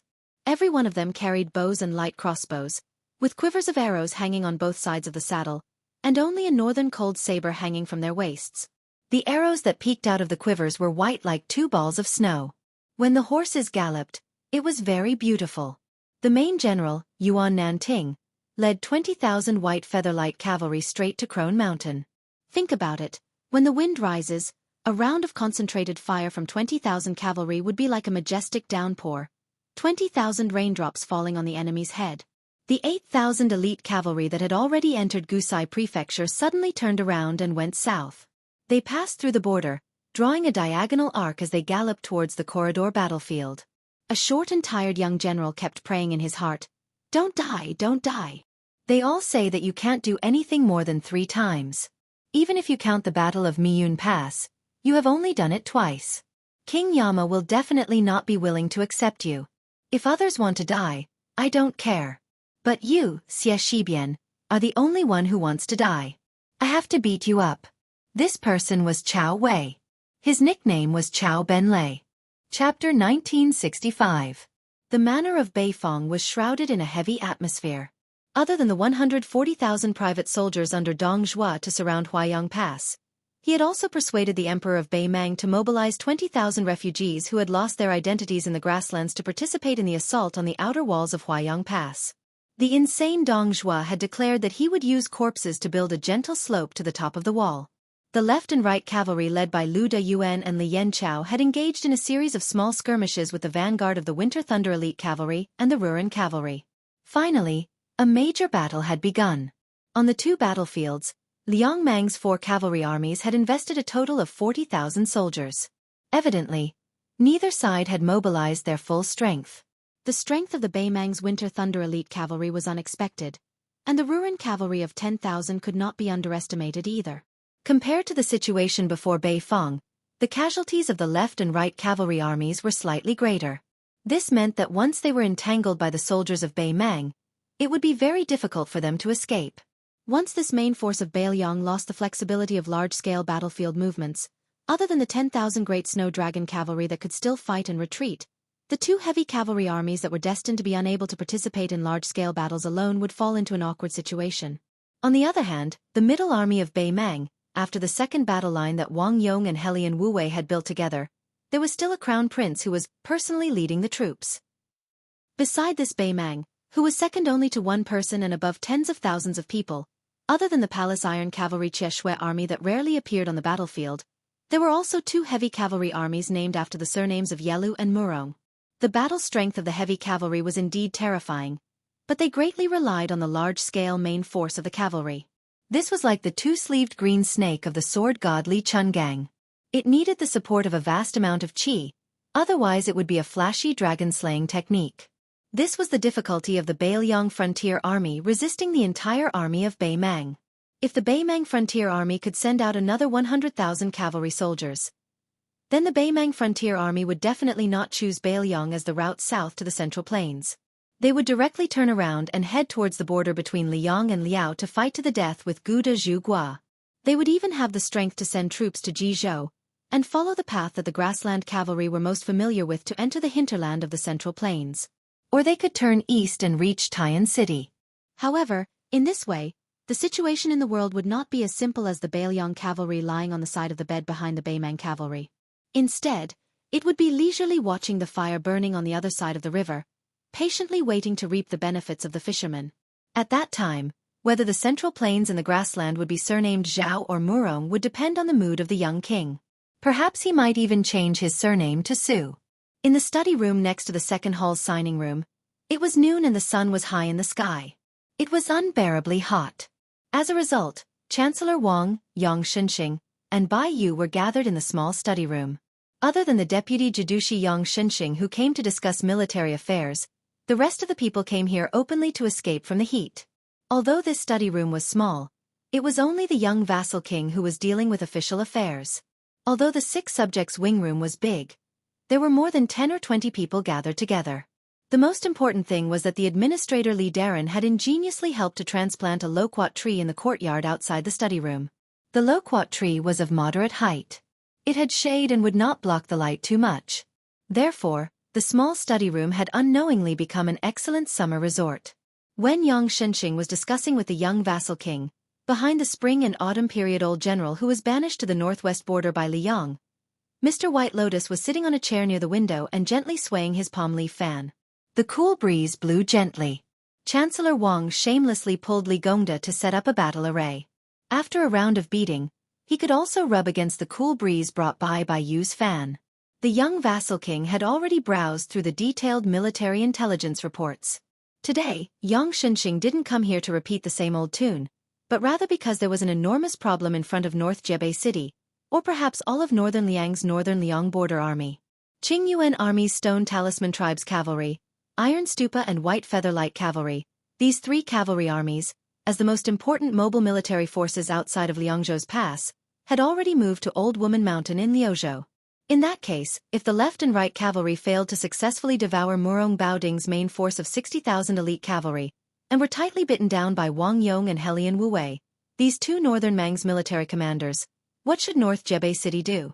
It could even be said that this risky deployment of troops was very likely to lead to a tragic ending of mutual destruction between the 2 sides of Liang Mang. The main force of Huang Song's Pu tribe was destroyed in Laowu Mountain, but Bailiang would also lose the front line of Huaiyang Pass. Yang Shenxing worriedly said, "At that time, we did not expect that when Yul Wandao led the army to attack Xijing, Chao Wei's 10,000 cavalry also made a gesture of supporting Yul Wandao's Yu Qi to the north. But Baimang unexpectedly only transferred the cavalry of Bo Wang Jing Chong from the eastern front, which was confronting the 2 Liao's Liao, and then did not make any move.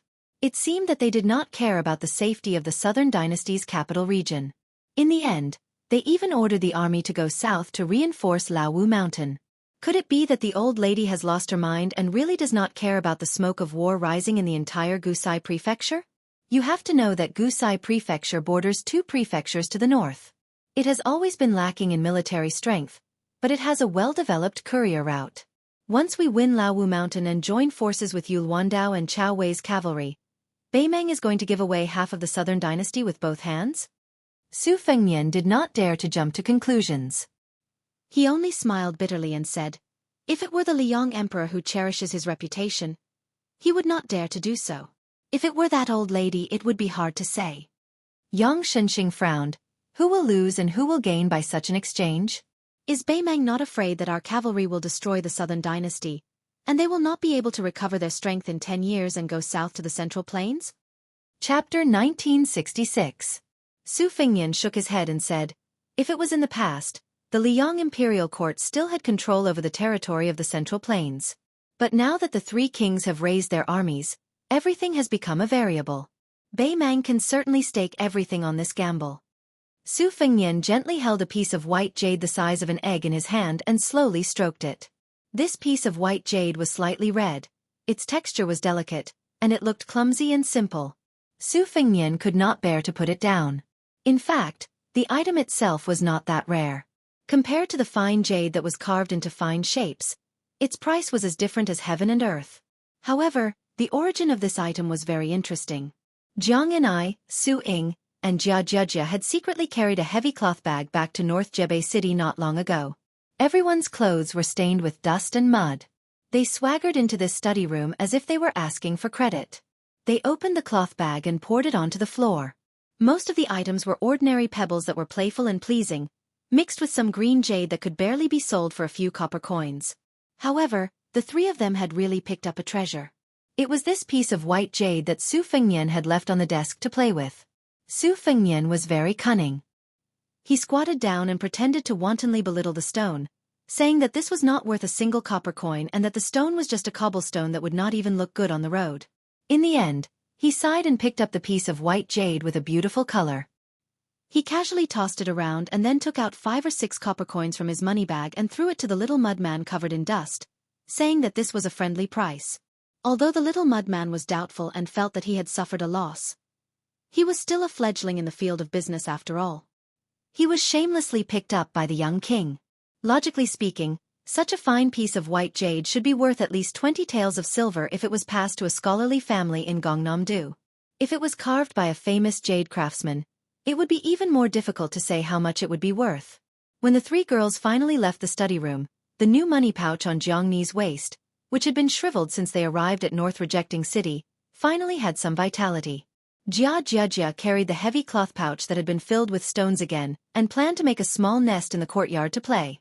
Su Ying, on the other hand, was holding the copper coin that Jiang and I gave her. Everyone was happy.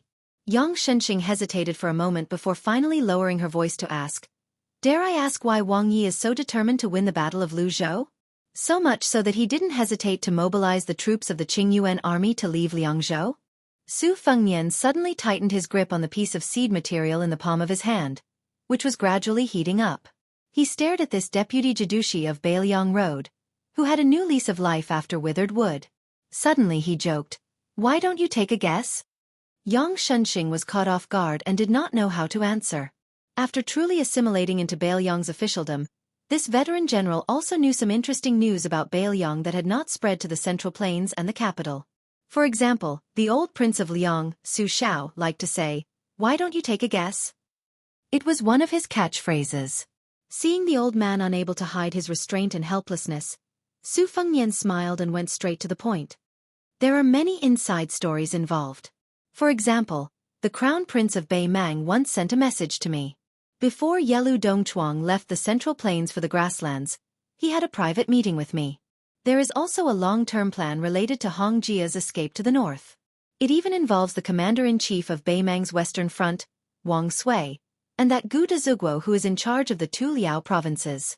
If I really want to go into detail, I'm afraid I'll have to talk all night. I believe that General Yang is certain of one thing. On the battlefield outside Liangzhou past to the north of North Rejecting City, with the military strength of Liangmang and the Beiliang cavalry, it is impossible for our Beiliang cavalry to obtain a complete victory in a frontal battle.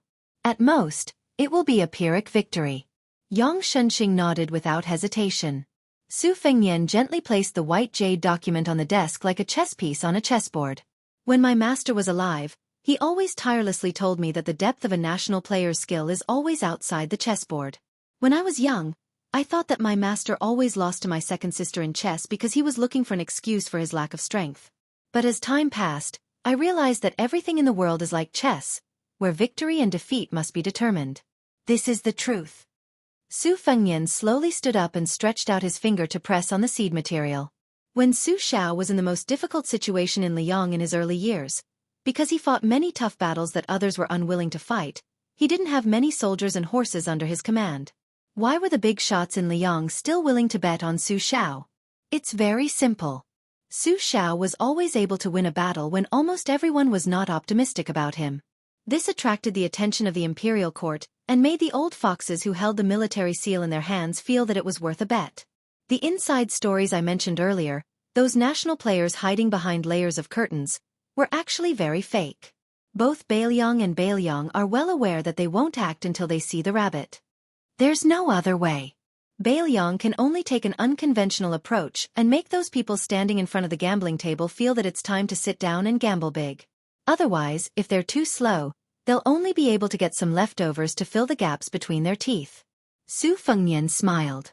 None of these guys have small appetites, so I have to let them see my sincerity. For example, Yang Shenxing subconsciously asked, for example. Su Fengnian said softly, for example, when the Iron Cavalry outside Liangzhou Pass defended Beiqing without losing it, the Liuzhou Cavalry won a great victory at Old Woman Mountain. Then they went all the way north and took Beimang's southern capital, Shijing. Yang Shenxing was a grandmaster in both the imperial court and the battlefield, so he understood it immediately. However, this veteran who had experienced the War of Spring and Autumn did not feel relaxed at all. Instead, his heart became heavier. The young lord only said that he was going to defend Beiqing. Then what about the north of Beiqing? Huaiyang Pass, Liuya, Fuling, and Grave, 3 major military towns. Chu Lushan, Zhou Kong, Li Yanchao, and Lu Deyuan, for generals. No one knew when, except for the 2 people who were standing at the table next to each other.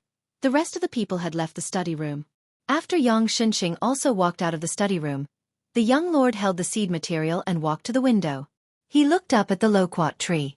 Although it was mid-autumn, the green was still lush. Spring, summer, autumn, and winter, leaves can grow green. Birth, old age, illness, and death. People can't live forever. Chapter 1967. As soon as the autumn equinox passed, the battle situation outside Liangzhou Pass suddenly became tense. Previously, the scouts from both sides of Liangmang were roaming about outside the pass.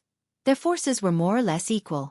Although Beimang's Malanzi had the advantage in numbers, due to the battle on the Longyan Plains, the 2 elite scouts who were most familiar with the border army's terrain and had the most outstanding fighting power, Dongzhuo's Crow Lanzi and Great General Lu Gui's Black Fox Lanzi, were almost completely wiped out.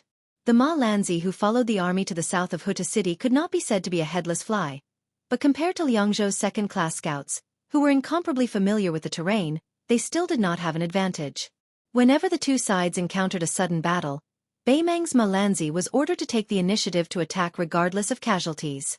Many times they met on narrow roads. Even though Beimang's Malanzi was at a disadvantage in terms of military strength in some parts of the battlefield, they still charged bravely without fear of death, even if they had to sacrifice 3 for 1. The rich and overbearing Murong Baoding personally promised that as long as the Malanzi advanced to the front line, regardless of whether it was his direct subordinates or other troops, not only would they be able to obtain military merit by beheading the enemy, they would also be able to exchange their own losses for military merit. Under this kind of unreasonable and intense attack by Beimang, Bailiang scouts never suffered heavy casualties in a single battle. However, after the losses accumulated time and time again, in a short period of 20 days, according to the intelligence reports from the left and right cavalry, more than 700 men had died in battle. The Liangzhou border army had no choice but to start gathering small groups of scouts, at the same time reducing the width and depth of the scouting line, decisively giving up on the risky move of sending a small group of scouts to roam in and out of the enemy's territory. Back then, Bailiang had chosen to place great importance on the Liuzhou battlefield and did not hesitate to shift their forces to the west. For example, Li Hanlin's white horse crossbowmen had all moved into Liuzhou. Not to mention the control Bailiang City had over the border defense line of Huaiyang Pass, Luya, Fuling, and Grave. The connection with the left and right cavalry was growing thinner and thinner. This was definitely not a good sign. As the main force of the Bailiang border army, the left and right cavalry's main purpose was not to kill the enemy, but to link up Bailiang City and Huaiyang Pass defense line, preventing Beimang's cavalry from completely dividing the battlefield outside Liangzhou Pass. However, from the current situation, unless Murong Baoding was willing to hold his troops back, unwilling to lose the Winter Thunder Elite Cavalry and Ruren Cavalry, slowing down the speed of his horse hooves and allowing the Liangzhou scouts to seize the opportunity to regain the initiative, from the perspective of the chessboard, the stalemate between the 2 sides was already set in stone. During this period of time, the northern Liangdao's only official in the northern part of the city, the administrator Li Gongda, proposed to have Li Hanlin lead the remaining Liuzhou white horse crossbowmen back to the battlefield outside Liangzhou Pass. However, this proposal was rejected by both the young king and deputy Jidushi Yang Shenxing. The result of the magnificent cavalry battle at Old Woman Mountain in Liuzhou, which was destined to go down in history, had not yet been accurately reported to Jubii City outside the Liangzhou Pass. The last urgent military document from a scout under Liangzhou's General Shi Fu was still neatly placed on the table in the small study next to the signing room. Even though they knew that the new Prince of Liang, who had accumulated great power and influence, valued the twin jade annulus of Great Chu, no less than the two trusted generals, Yul Wandao and Chao Wei, who were born in northern Liang, the military document written by Shi Fu himself was still straightforward, revealing the unique cruelty of a battlefield. Thank you to the monk soldiers of the Western Frontier Division for blocking the 50,000 cavalry with 15,000 infantrymen. Forgive me for not being able to rescue them. I will only follow the established plan to block the remaining Southern Dynasty's cavalry from going south. Joining forces with Ning Amei's 4,000 iron stupas, we will definitely block the Yellow Song's Pu tribe's main force from retreating north. Whether Bailiang's monk soldiers and Lantua Mountain's monk soldiers live or die, my Qingyuan army can't help. In fact, the true ruthlessness of the battlefield lay in Shi Fu's words. Even if my stone talisman army can rush to the corridor battlefield in time, as long as Bailiang's infantrymen still have the strength to block the Southern Dynasty's main force, then the Qingyuan army's cavalry will stop far away and choose not to rescue them. This was to prevent the Southern Dynasty's main force from giving up on rescuing Old Woman Mountain and decisively fleeing north, returning to the Southern Dynasty's main force. The young king did not summon the generals to discuss this matter in the conference hall. He did not even instruct the stone talisman to send it directly to the study room to browse and circulate. That evening, Su Fengnian sat quietly in the study room for a while, and then wrote a letter to Liangzhou's General Shi Fu. The content of the letter was concise and comprehensive. It roughly talked about the follow-up of the corridor battlefield. Shi Fu, since you are a general of a province, you should act according to your discretion. There is no need to report everything to Bailiang City. When the young king finally stamped the King of Bailiang official seal on the large blank space of the letter, the counselor in green took the letter and hurriedly left. The young king sat alone in the study room and was silent for a long time. The night was as cold as water. The mansion in Bailiang City was still brightly lit. The sound of footsteps was like a drum, incessant. They were already used to it. Su Fengnian was in his study, staring at two maps of the situation on the table with Crone Mountain and Huayang Pass as the main focus. He suddenly raised his head and saw Yang Shenxing, Great Ancestor Gu, and Bai Yu walking over together. His expression was extremely solemn. Great Ancestor Gu said with a hoarse voice, "We've just received news that Murong Baoding personally led the Winter Thunder Elite Cavalry and the Ruren Cavalry, each with a force of 20,000. Together with the 30,000 reinforcements from Wang Yong, the abbot of Aquarius State, they attacked Lu Deyuan's left cavalry of 24,000. Zhou Kong and Li Yanchao couldn't rescue them in time." Yang Shenxing said bitterly. From the looks of it, the 10,000 Ruren cavalry that fought with Li Yanchao of the right cavalry was just a bait. The remaining 20,000 Ruren cavalry had already joined up with Murong Baoding's direct troops and were heading straight for the left cavalry. The so-called splitting of the troops into two directions, with the 30,000 Ruren cavalry attacking the right cavalry of Liang province, and Murong Baoding staying in the 20,000 infantry camp without moving, was all a pretense. In fact, the 20,000 infantry were pretending to be the Ruren cavalry, and in the end, they joined forces with Wang Yong to attack the left cavalry. Su Fengnian's face turned slightly pale. He muttered softly, 20,000 Winter Thunder Elite Cavalry, 20,000 Ruren Cavalry, and 30,000 Aquarius Elite Cavalry, a total of 70,000 Beimang First-Class Cavalry. Yang Shenxing was about to speak when Bai Yu tugged at the sleeve of this veteran general, signaling him not to speak for the time being. The young vassal king who was sitting upright behind the desk slowly raised his head and asked, "How are the casualties of the Beimang barbarians?"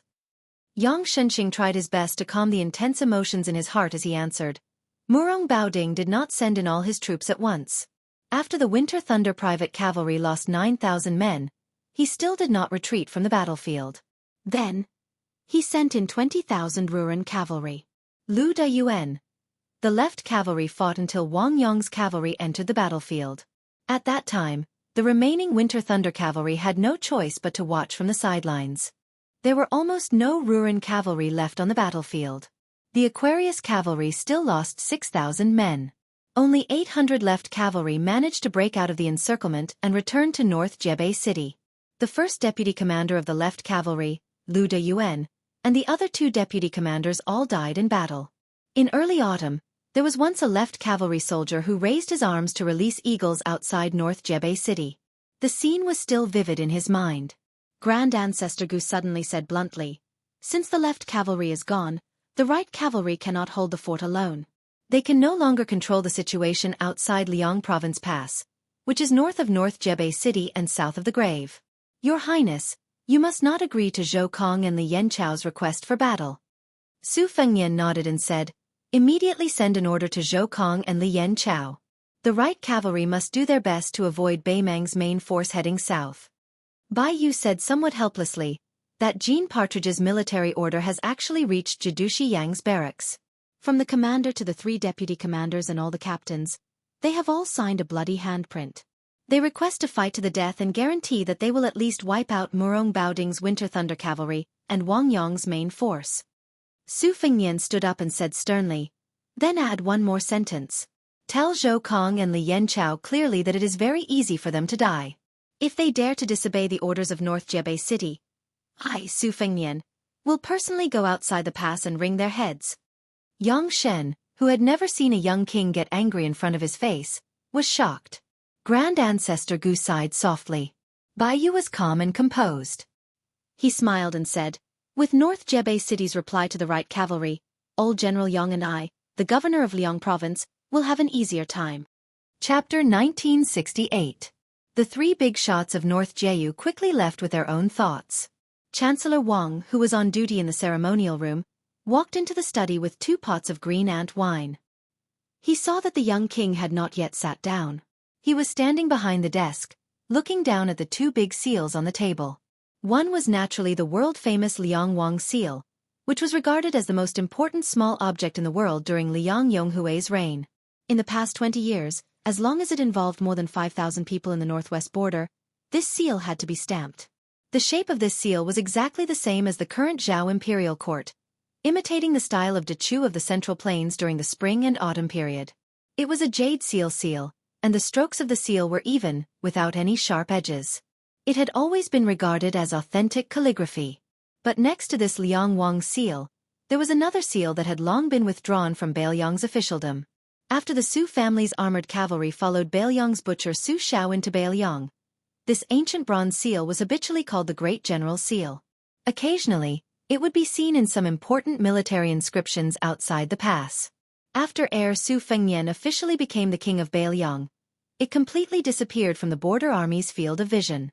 The Great General Seal was written in willow leaf script.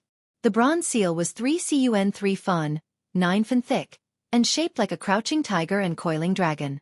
Now the Liang army's permanent general with real power, Wu Zhengzhenping, had long switched to using the silver seal of the Qiding script, abandoning the knife-like willow leaf script. In fact, Mount Qingliang also had a big seal, mainly used for the promotion and dispatch of Bailiang's officials. Su Fengnian made an exception and left it to Deputy Administrator Song Dongming, allowing him to stamp the seal himself after the official document was approved, to show his superior position of sole power. After Chancellor Wang sat down, he opened 2 pots of wine and leaned forward to hand one to the young king. It was better to enjoy together than to enjoy alone. The old Confucian raised his head and drank a mouthful of strong wine, exclaiming in joy. Then he looked at Su Fengnian and said, "I have heard about the left cavalry. Some words have accumulated in my stomach for almost 20 years and I have to spit them out. You don't have to say anything. Just drink and listen to me." Su Fengnian sat back in his chair and nodded.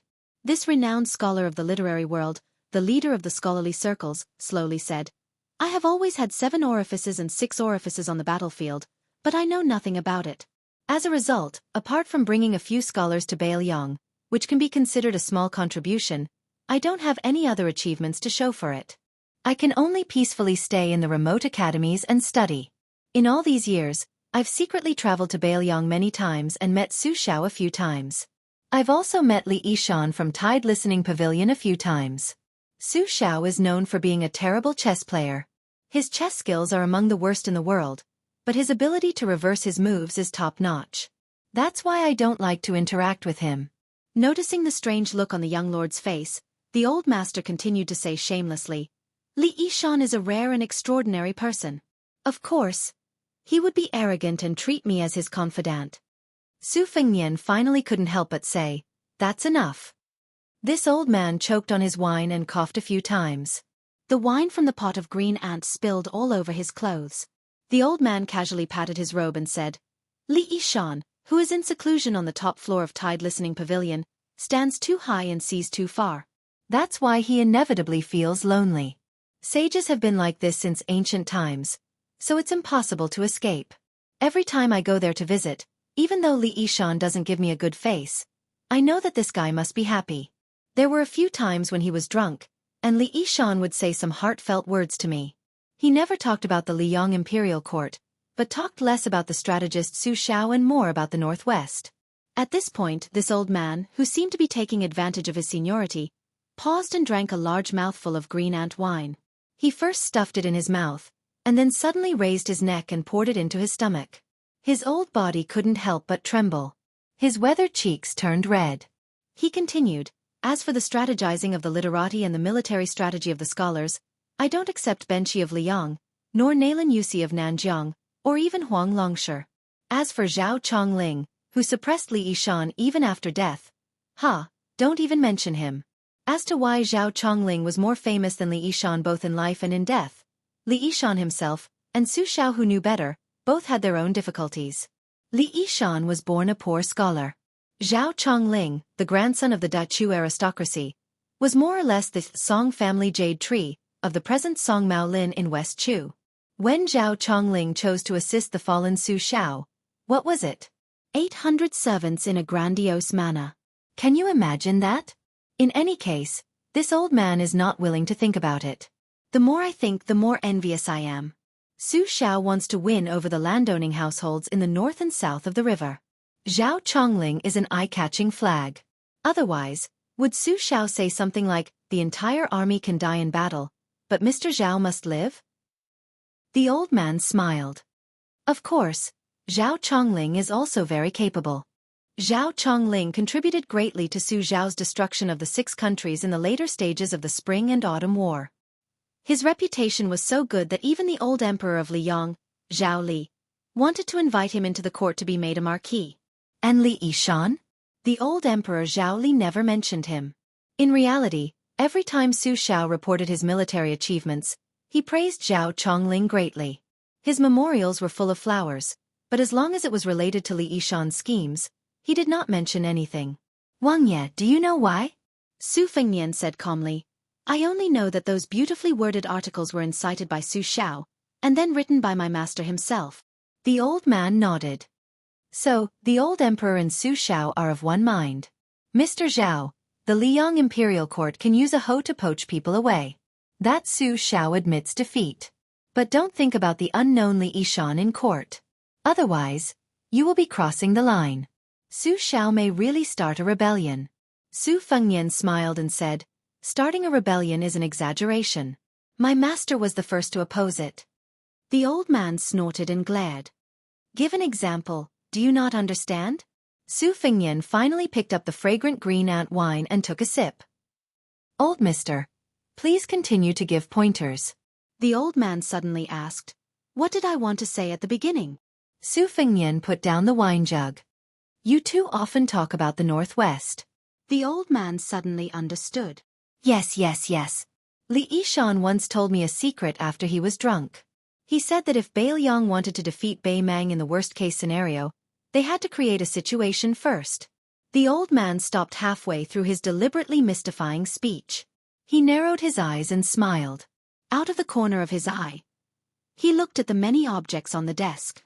When the old man's gaze stopped on the seal of Prince Fangliang, Su Fengnian smiled and asked, "Even if I was willing to give it to you, would you dare to accept it?" The old man's gaze shifted slightly to the bronze seal of the general, which now only had symbolic meaning. Su Fengnian glared at him angrily and said rudely, "Don't even think about it." The old man, who originally wanted to take advantage of the situation, was reluctant to part with it. He muttered regretfully, "That kind of willow leaf script that contains the style of the frontier fortress of Dofeng is not commonly seen." Then the old man raised his chin and saw the white jade seed material beside the young king's jug of green ant wine. His eyes lit up. This poor new Prince Fangliang actually left behind something that was worth a little bit of silver? Su Fengnian put away the seed material and sneered, If Mr. Wang has the ability to snatch it away, then don't dream about it. The old man curled his lips. With Chancellor Wang's martial arts aptitude, even if he gave the old man 1,000 years of martial arts cultivation, it would still be useless to snatch something from a martial arts grandmaster. No young man would bully an old man like him. Su Fengnian gently held the white jade seed material and said straightforwardly, "Actually, I can guess what Master said. The only chance for us Bailiang cavalry to win against Bei Mang is to first exhaust Bei Mang's top-class border army and grassland elite private army. Then even if Bei Mang exhausted its national strength, it would still be able to support the Third Great Battle of Liangmang. However, at that time, Bei Mang's hundreds of thousands of cavalry, compared to Lu Jinu who was guarding Huta town, and compared to me who is guarding Jubiai town, the Bei Mang cavalry that we are facing is actually just an embroidered pillow that looks good but is useless. From Dong Zhuo's private cavalry in the First Great Battle of Liangmang, to Yang Yuanzhan's direct cavalry in the mouth of the calabash, to Lu Gui's trusted cavalry, to the Cheng cavalry in the Second Great Battle, to the Ruren cavalry of Hong Jingyan and Murong Baoding's Winter Thunder elite cavalry, to the 20,000 cavalry of the Huangsong Puzhong army in Liuzhou, the cavalry of the Wanyan family in Longguan, and so on. They are all on this list. Su Fengnian said calmly, for example, as long as we take down the Battle of Old Woman Mountain in Liuzhou, not only will we lose all of Gusai Prefecture's border army elites, we will also lose half of the Southern Dynasty. This is the potential advantage that the First Great Battle of Liangmang brought to Bailiang. The old man asked doubtfully, "You mean to say that Bei Mang's peace order plan has a fatal flaw?" Su Fengnian shook his head and said, "You are only half right." The old man was confused and almost wanted to scratch his ears and cheeks. Su Fengnian thought for a moment, then picked up the wine pot and tilted it slowly, as if he wanted to place it horizontally in front of his eyes. Up until now, Bei Mang still has a greater chance of victory, but Bailiang has sacrificed so many people just to tilt this wine pot. When the time comes, the more powerful Bei Mang is, the more intense the collapse will be. The wine pot tilted more and more, and just as the wine was about to spill out of the pot, Su Fengnian gently put it back on the table. Su Fengnian suddenly said without reason, "Now I'm afraid that the old madam and the magistrate of Taiping are willing to throw away the broken jar. Not only the West capital, but also half of the Southern Dynasty. They are determined to break into North resisting city." The old man's face was pale. He asked tentatively, "Bei Mang won't be so crazy and decisive, right?" Su Fengnian looked at the night sky outside the window and said, "God knows." The old man only thought that the young king said it casually, but he didn't know that the words "God knows" were exactly the literal meaning. Tuoba inexplicably obtained the body of a celestial being, and his martial arts cultivation was close to Wang Xianji's peak. At the critical moment, he even surpassed him.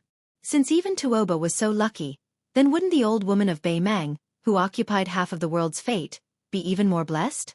Thunder and rain were all the grace of the monarch. It was also the will of God. Chancellor Wang took the empty wine pot and left. The young king stared at the map of the situation outside Liangzhou Pass that was spread on the table. At the same time, in a heavily guarded tent in Bei Mang, the candlelight that was as thick as a baby's arm swayed gently. The peace order stood in front of the table and looked down at a map of the situation of the 4 provinces of Bailiang. He chuckled and said, "The chess players of the Central Plains all say that the golden horn, the silver border, and the grass belly, is it true?" Chapter 1969. The garrison troops outside the North Barbarian city began to evacuate the miscellaneous people in the market town. The scholars who carried books and traveled to study, recited poems and composed essays, and the heroes who rode their horses in the west wind with fairies, gradually returned to the south with the geese in the sky above their heads. At dawn, a group of more than 40 people was particularly eye-catching. They were all scholars from Shangyin Academy. They had elegant temperaments and were the best scholars in the world. After the caravan crossed the river south, a carriage stopped at the riverbank. 2 women, one big and one small, walked down. The girl had 2 braids and was holding a big fat white cat in her arms. The woman had a graceful figure and a stunning appearance. She was like a plump peony that stole the color of the country. She was in full bloom. She looked to the north. At the end of her vision was the southern city wall of the North Barbarian city. She could vaguely see the clanking of iron armor, but there was no king's robe. The little girl with braids, who was once praised by someone in Shangyin Academy as unparalleled fist technique and invincible leg technique, pouted and spoke up for her sister. "Sister, you're a heartless man. What's there to miss?" "Humph. I must have been blind to think that he was a dog. In fact, he's not even as good as Chi Shentz, that idiot. The woman with the enchanting but cold aura was indifferent. The little girl pulled the big white cat's neck and raised her head to ask carefully, "Why don't we go to the gate of that mansion and scold him?" "Don't worry, as long as I do it myself, I'll definitely scold that guy." What bullshit T Grandmaster of Martial Arts? What #1 person in the world? None of them are my opponents. The older woman was Yu Wei, the teacher from Shangyin Academy. She rubbed the little girl's head and smiled gently. "There are some things that you'd rather not fight for. You'll only cause trouble if you're restless." The little girl put her hands on her hips and threw the white cat to the ground. She raised her head and said, "Sister Yu, how could there be such a magnanimous woman in this world? We are women. Alas, why didn't you personally go and ask? Why did you become a deserter at the last minute? What's going on? Didn't the history books always say that treacherous villains love to deceive the heaven? Perhaps that guy surnamed Sue didn't even know that you had come to North Resisting City, and then you returned to the Central Plains in a fit of pique without saying a word. Didn't you end up being taken advantage of by those vixens who took over your nest?" "No, absolutely not. I must uphold justice for you." Just as the angry little girl took a step forward, Yu Wei grabbed one of her braids and gently pulled it back to its original position. The little girl frowned and said pitifully, "You're really not going?" Yu Wei smiled and said, "There's no need to go.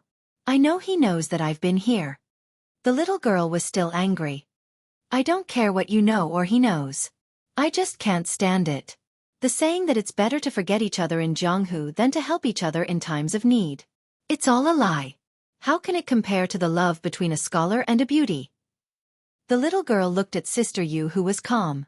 The little girl, who didn't know what love was, began to cry.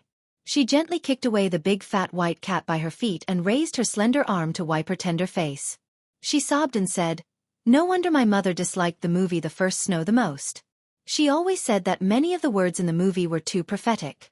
It made all the women in the world unable to have the slightest bit of yearning.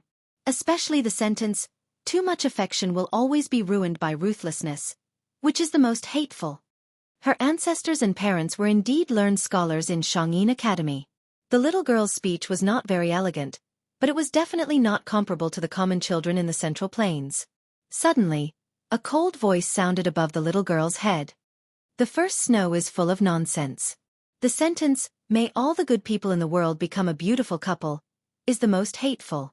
Only the sentence, 'Too much affection will always be ruined by ruthlessness,' that you said is worthy of being called a piece of advice." Two goat horn braids tilted backward. The little girl's eyes were hazy with tears. She blinked her watery eyes and looked up at the uninvited guest who seemed to have descended from the sky. The woman was tall and slender, just like the Mount Amay that was described in the travel notes of the literati. She was beautiful beyond compare. In the little girl's eyes, the fairy sister was dressed in purple and extremely beautiful. She had a sharp chin, which was like an icicle hanging under the eaves during a heavy snowfall. The little girl didn't know why she fell in love with this sister in purple at first sight. However, she was very afraid of her and felt very conflicted. Yu Wei asked politely, neither friendly nor distant, "May I know why the leader of the Shenyuan Alliance has suddenly come to visit?" Hearing the name leader of the Shenyuan Alliance, the eyes of the girl with the goat horn braids lit up. She really didn't lose to the civil and military officials. After hearing the name Emperor, she mustered up her courage and took a step forward. She sneakily stretched out 2 fingers and secretly pinched the corner of the fairy sister's clothes. Then she turned around and said with a face full of joy, Sister Yu, the purple clothes on her must be like the rumors in Jianghu. They are made from the silk spat out by the ice silkworms on the peak of Mount Kunlun, the ancestor of the dragon bloodline. They are smooth and soft and very comfortable to touch.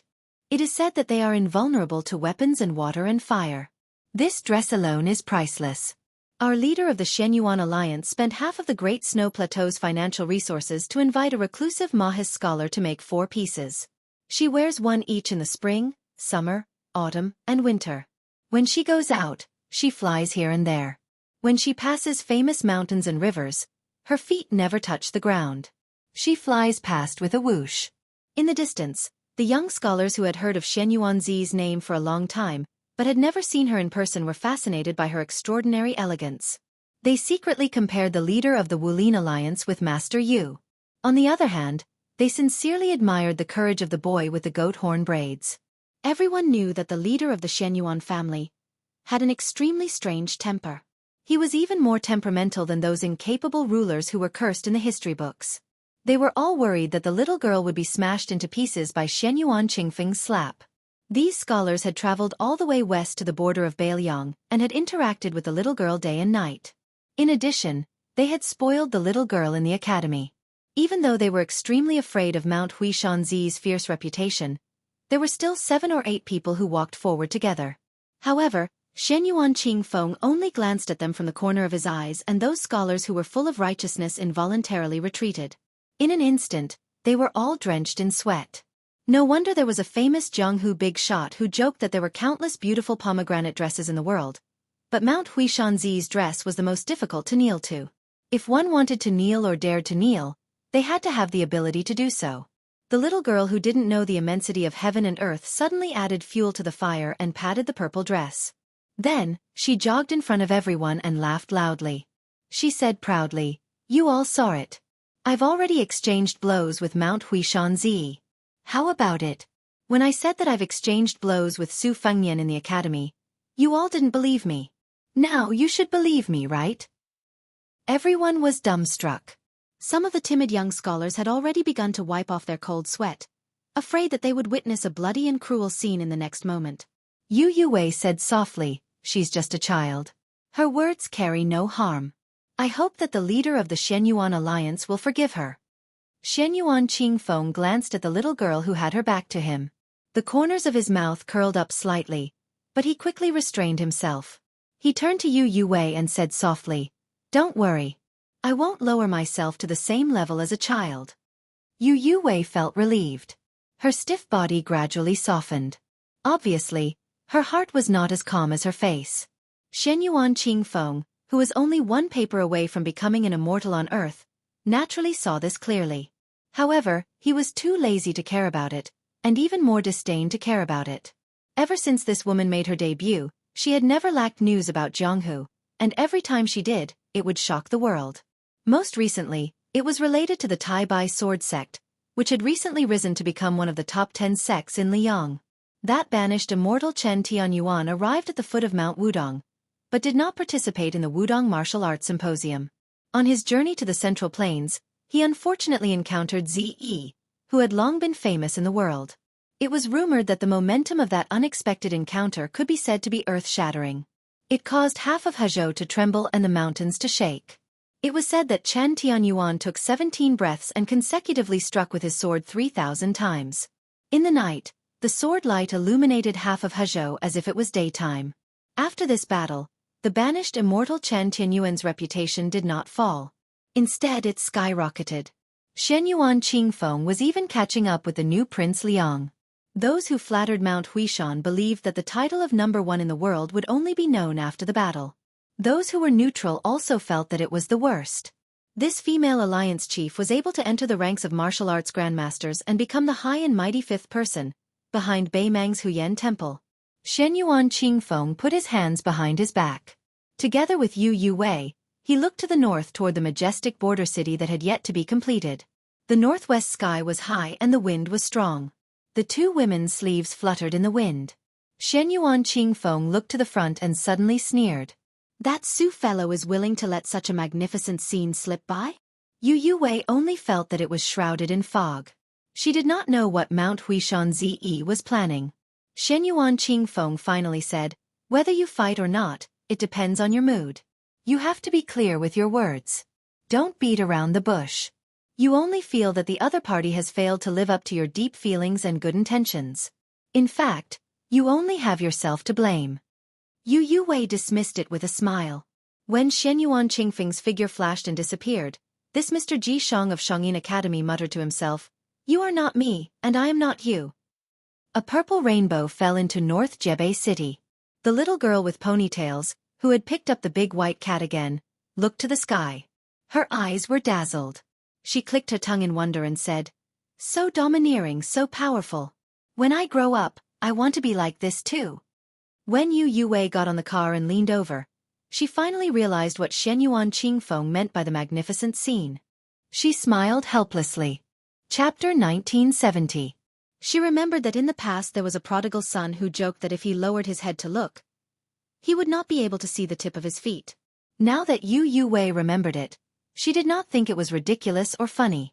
Instead, she felt a little bitter. These words, even if she stopped him in the past, he would have said it. Now that she asked him to say it, she was afraid he was not in the mood to say it. It was unknown when it started, but in the mansion of the vassal king, many high-ranking officials, especially the military counselor, would jog around the outside of the walls of the vassal king's mansion 3 times every morning, and then they would practice boxing together on the open space in front of the conference hall and the 6th department's wing room. It was said that the boxing style was created by the previous Wudong cult leader Hong Shixiang. After the young vassal king's deletion and integration, it was simplified from the orthodox 108 styles of the big frame of Wudong Mountain to the small frame of 36 styles practiced by the people of the vassal king's mansion. The essence was still there, and it reduced a lot of the cumbersome postures that were not easy for the ordinary people at the foot of the mountain to perform. The movements alternated between fast and slow, like moving clouds and flowing water, which was most suitable for stretching the muscles and bones, consolidating the foundation, and nourishing the qi. Over time, led by Chancellor Wang of the ceremonial chamber and Song Chong Sui of the workshop, they took the initiative to participate in the morning running and practicing boxing together with the officials of the vassal king's mansion. Bai Yu of the household chamber, because of his weak eyesight, would also stand under the eaves of the wing room every day, smiling and squinting his eyes at each other. Because the official Li, the administrator, personally led the official Li, was a group of dragons without a leader, Li Gongda developed the habit of going to the top of the city wall every day before dawn. Li Gongda, as the role model of the older generation of civil officials in Bailiang, although he could sit on the sand pile and chat with the bumpkin craftsmen who built the city, he was unwilling to mingle with a bunch of younger generation in the officialdom. Therefore, naturally he would not mix with them. The officials of the official Li also gave up, and the officials on duty of the military and penal departments did not need to exercise their bodies, so they also did not join in the fun. But even so, the morning of the vassal king's mansion already gave people a kind of lively atmosphere. Today, the young vassal king accompanied Mr. White Lotus to stand at the top of the stairs, watching more than 200 people practicing boxing together. Among them was the pair of Lu Chengsong and Lu Chengqing. Lu Chengqing did not follow the head of the family Lu Dongjiang back to Guanyi Lingzhou, but instead stayed in North Jeju, to become a temporary rank to rank. The leader of the martial artists' mansion was Wudong Zhenren Yu Xingrui, who had just entered to the city to be to the Guanyi Lingzhou, to be. The 3 grandmasters leisurely practicing boxing together in the open space of the vassal king's mansion. Perhaps it was not an exaggeration to say that it was an unprecedented grand occasion. Bai Yu, who stood side by side with the young vassal king, looked straight ahead and said with a smile, "Your Highness, in addition to the 3 in front of you, according to the intelligence of the torture chamber, the 3 grandmasters of Nanjiang, Mao Shulang, Cheng Baishuang, and Jiluan are also on their way to North Jeju. It seems that the number 1 master of Nanzhao, Wei Miao, did not follow his wife back to her hometown after leaving the mountain. Most likely, they are also coming to North Jeju. Although the blind Shishu Guqin master, Shui Songguan, is missing, but Han Laozhan also sent a secret message to Lazaku at the border of Lingzhou. This woman also did not follow the former crown prince of Western Shu, Su Su, to the south. As for the likes of Jin Qiu Dao Manor Master Tong Shanquan and the Snow House Spear Saint Li Chong Ho, there are also more than a handful of people coming here to join in the fun. Your Highness, are you planning to hold a new martial arts assembly for the head of the Huishan family in Great Snow Plateau? Su Fengnian shook his head and said, "After joining in the fun, everyone will go back home. What else can I do? Can I persuade these martial arts grandmasters to go to the battlefield to kill the barbarians? Didn't your junior brother, Qi Xianxia, say that he will go to the Earthlung Mountain immediately? Moreover, killing enemies on the battlefield has nothing to do with Jianghu."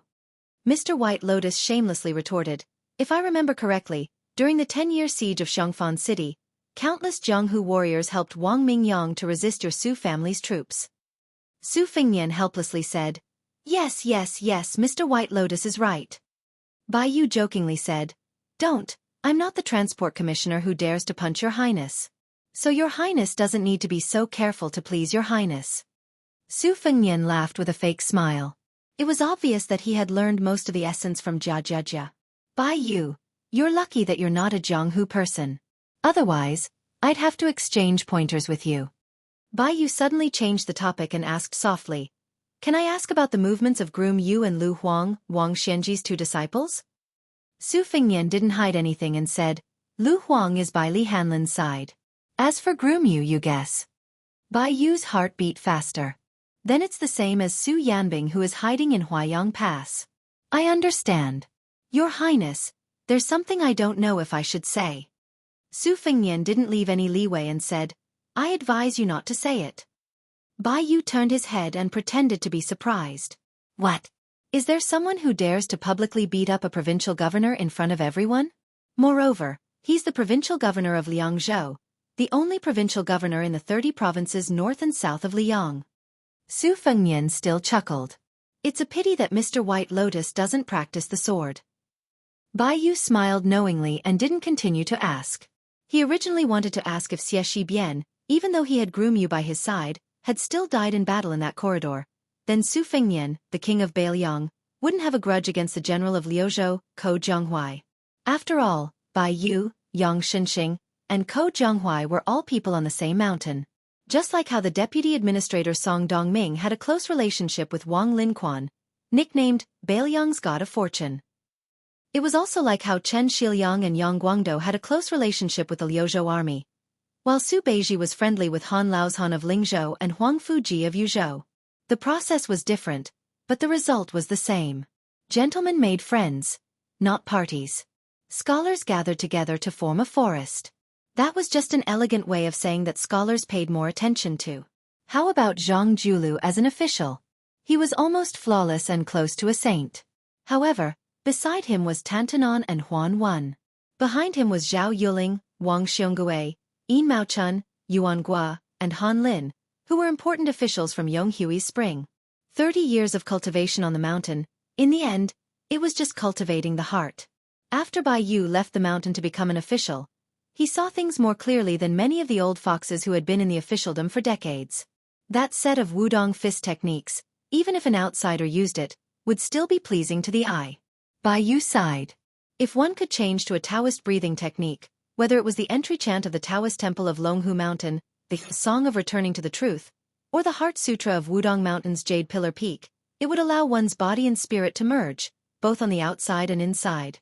Not to mention how to prolong one's life, it can always cure diseases and strengthen the body. Su Fengnian nodded. If you and I have a chance in the future, you should take the lead to promote your position as the provincial governor of Liangzhou. I will help you say hello to Wudong Mountain. Bai Yu suddenly felt a gust of wind blow from the side. Before seeing the face, he heard the voice. The voice was cold, like the winter snow. Wudong Mountain's Jade Pillar Heart Sutra is hard to say. Can Longhu Mountain's Song of Returning to the Truth be taken out? Even Mount Huishan's last guest elder disdains it. Bai Yu looked hard and saw a slightly blurry face. However, the dazzling bright purple color confirmed it. Bai Yu immediately smiled bitterly and kept quiet out of fear. Mr. White Lotus was rarely afraid of anyone. For example, he was not afraid of Su Fengnian at all. This young vassal king seemed to be incomparably arrogant, but in fact, he was the most reasonable when facing people who were willing to be reasonable. However, Bai Yu also knew that there were many strange things in this world. There were indeed a small group of people who completely did not like to be reasonable. Coincidentally, the woman beside Bai Yu belonged to this small group of people. She was the most unreasonable one. Every time they exchanged letters, Zhao Ningxian, the current leader of the Dragon Tiger Mountain, who lived in seclusion in the Earthlung Mountain, the first blessed enclave of Taoism, would complain in the letter about how arrogant and rude the young woman surnamed Shen Yuan of Mount Hui was. To be able to make Zhao Ningxian, a Taoist priest who was easy to talk to, comment like this, Mount Huishanzi could be considered as a heavenly unreasonable person. After Mount Huishan's reputation soared, first of all, Mount Longhu's pilgrims were not allowed to go up the mountain to burn incense on the 1st and 15th day of the lunar month. Second of all Taoists surnamed Zhao of Mount Longhu were not allowed to come within 10 miles of Mount Huishan. Third of all, no Taoist priest of Mount Huishan was allowed to enter her site. In addition to these 3 prohibitions, she also let people swagger away dozens of ancient trees that were at least 300 years old from Mount Longhu. Among them, there were 4 osmanthus trees and 3 ancient cypresses. After that, she did not forget to let people leave a bag of broken silver, which was less than 10 taels of silver at most. If she was in a bad mood or bored to death, she would even throw a few large objects at Mount Longhu for no apparent reason. Although she didn't hurt anyone, every now and then, a huge object would fly over her head, smashing a huge hole in the ground. As a cultivator, who would be able to endure the peace and quiet on the mountain? However, Bai Yu was even more well aware that the most painful part of Zhao Ningxin's complaint was the sloppiness in the depths of the heart of the young leader of Longhu Mountain. Yearning had long been raised, but there was no place to settle. A cultivator had a sword of wisdom in his hand, and the threads of love were easy to cut. Unfortunately, some people were unwilling to cut. Mount Huishan's Taoist master mansion was too close to Mount Huishan's Great Snow Plateau. Only Mount Huishan was neither far nor near. It was just right. Why did Zhao Ningxin, who was known for his good fortune and was known to be ancient since childhood, have to be so difficult to the new Prince Liang? Was it only because of the previous generation's grievances? Was it only because Su Xiao led the army to trample Mount Longhu? Of course not. At this time, when Bai Yu thought of the young leader of Mount Huishan's sorrow and helplessness, he could not help but feel a little sad. After hesitating for a moment, he looked at the woman and finally could not help but directly say, "Leader Xianyuan, do you know Zhao Ningxin?"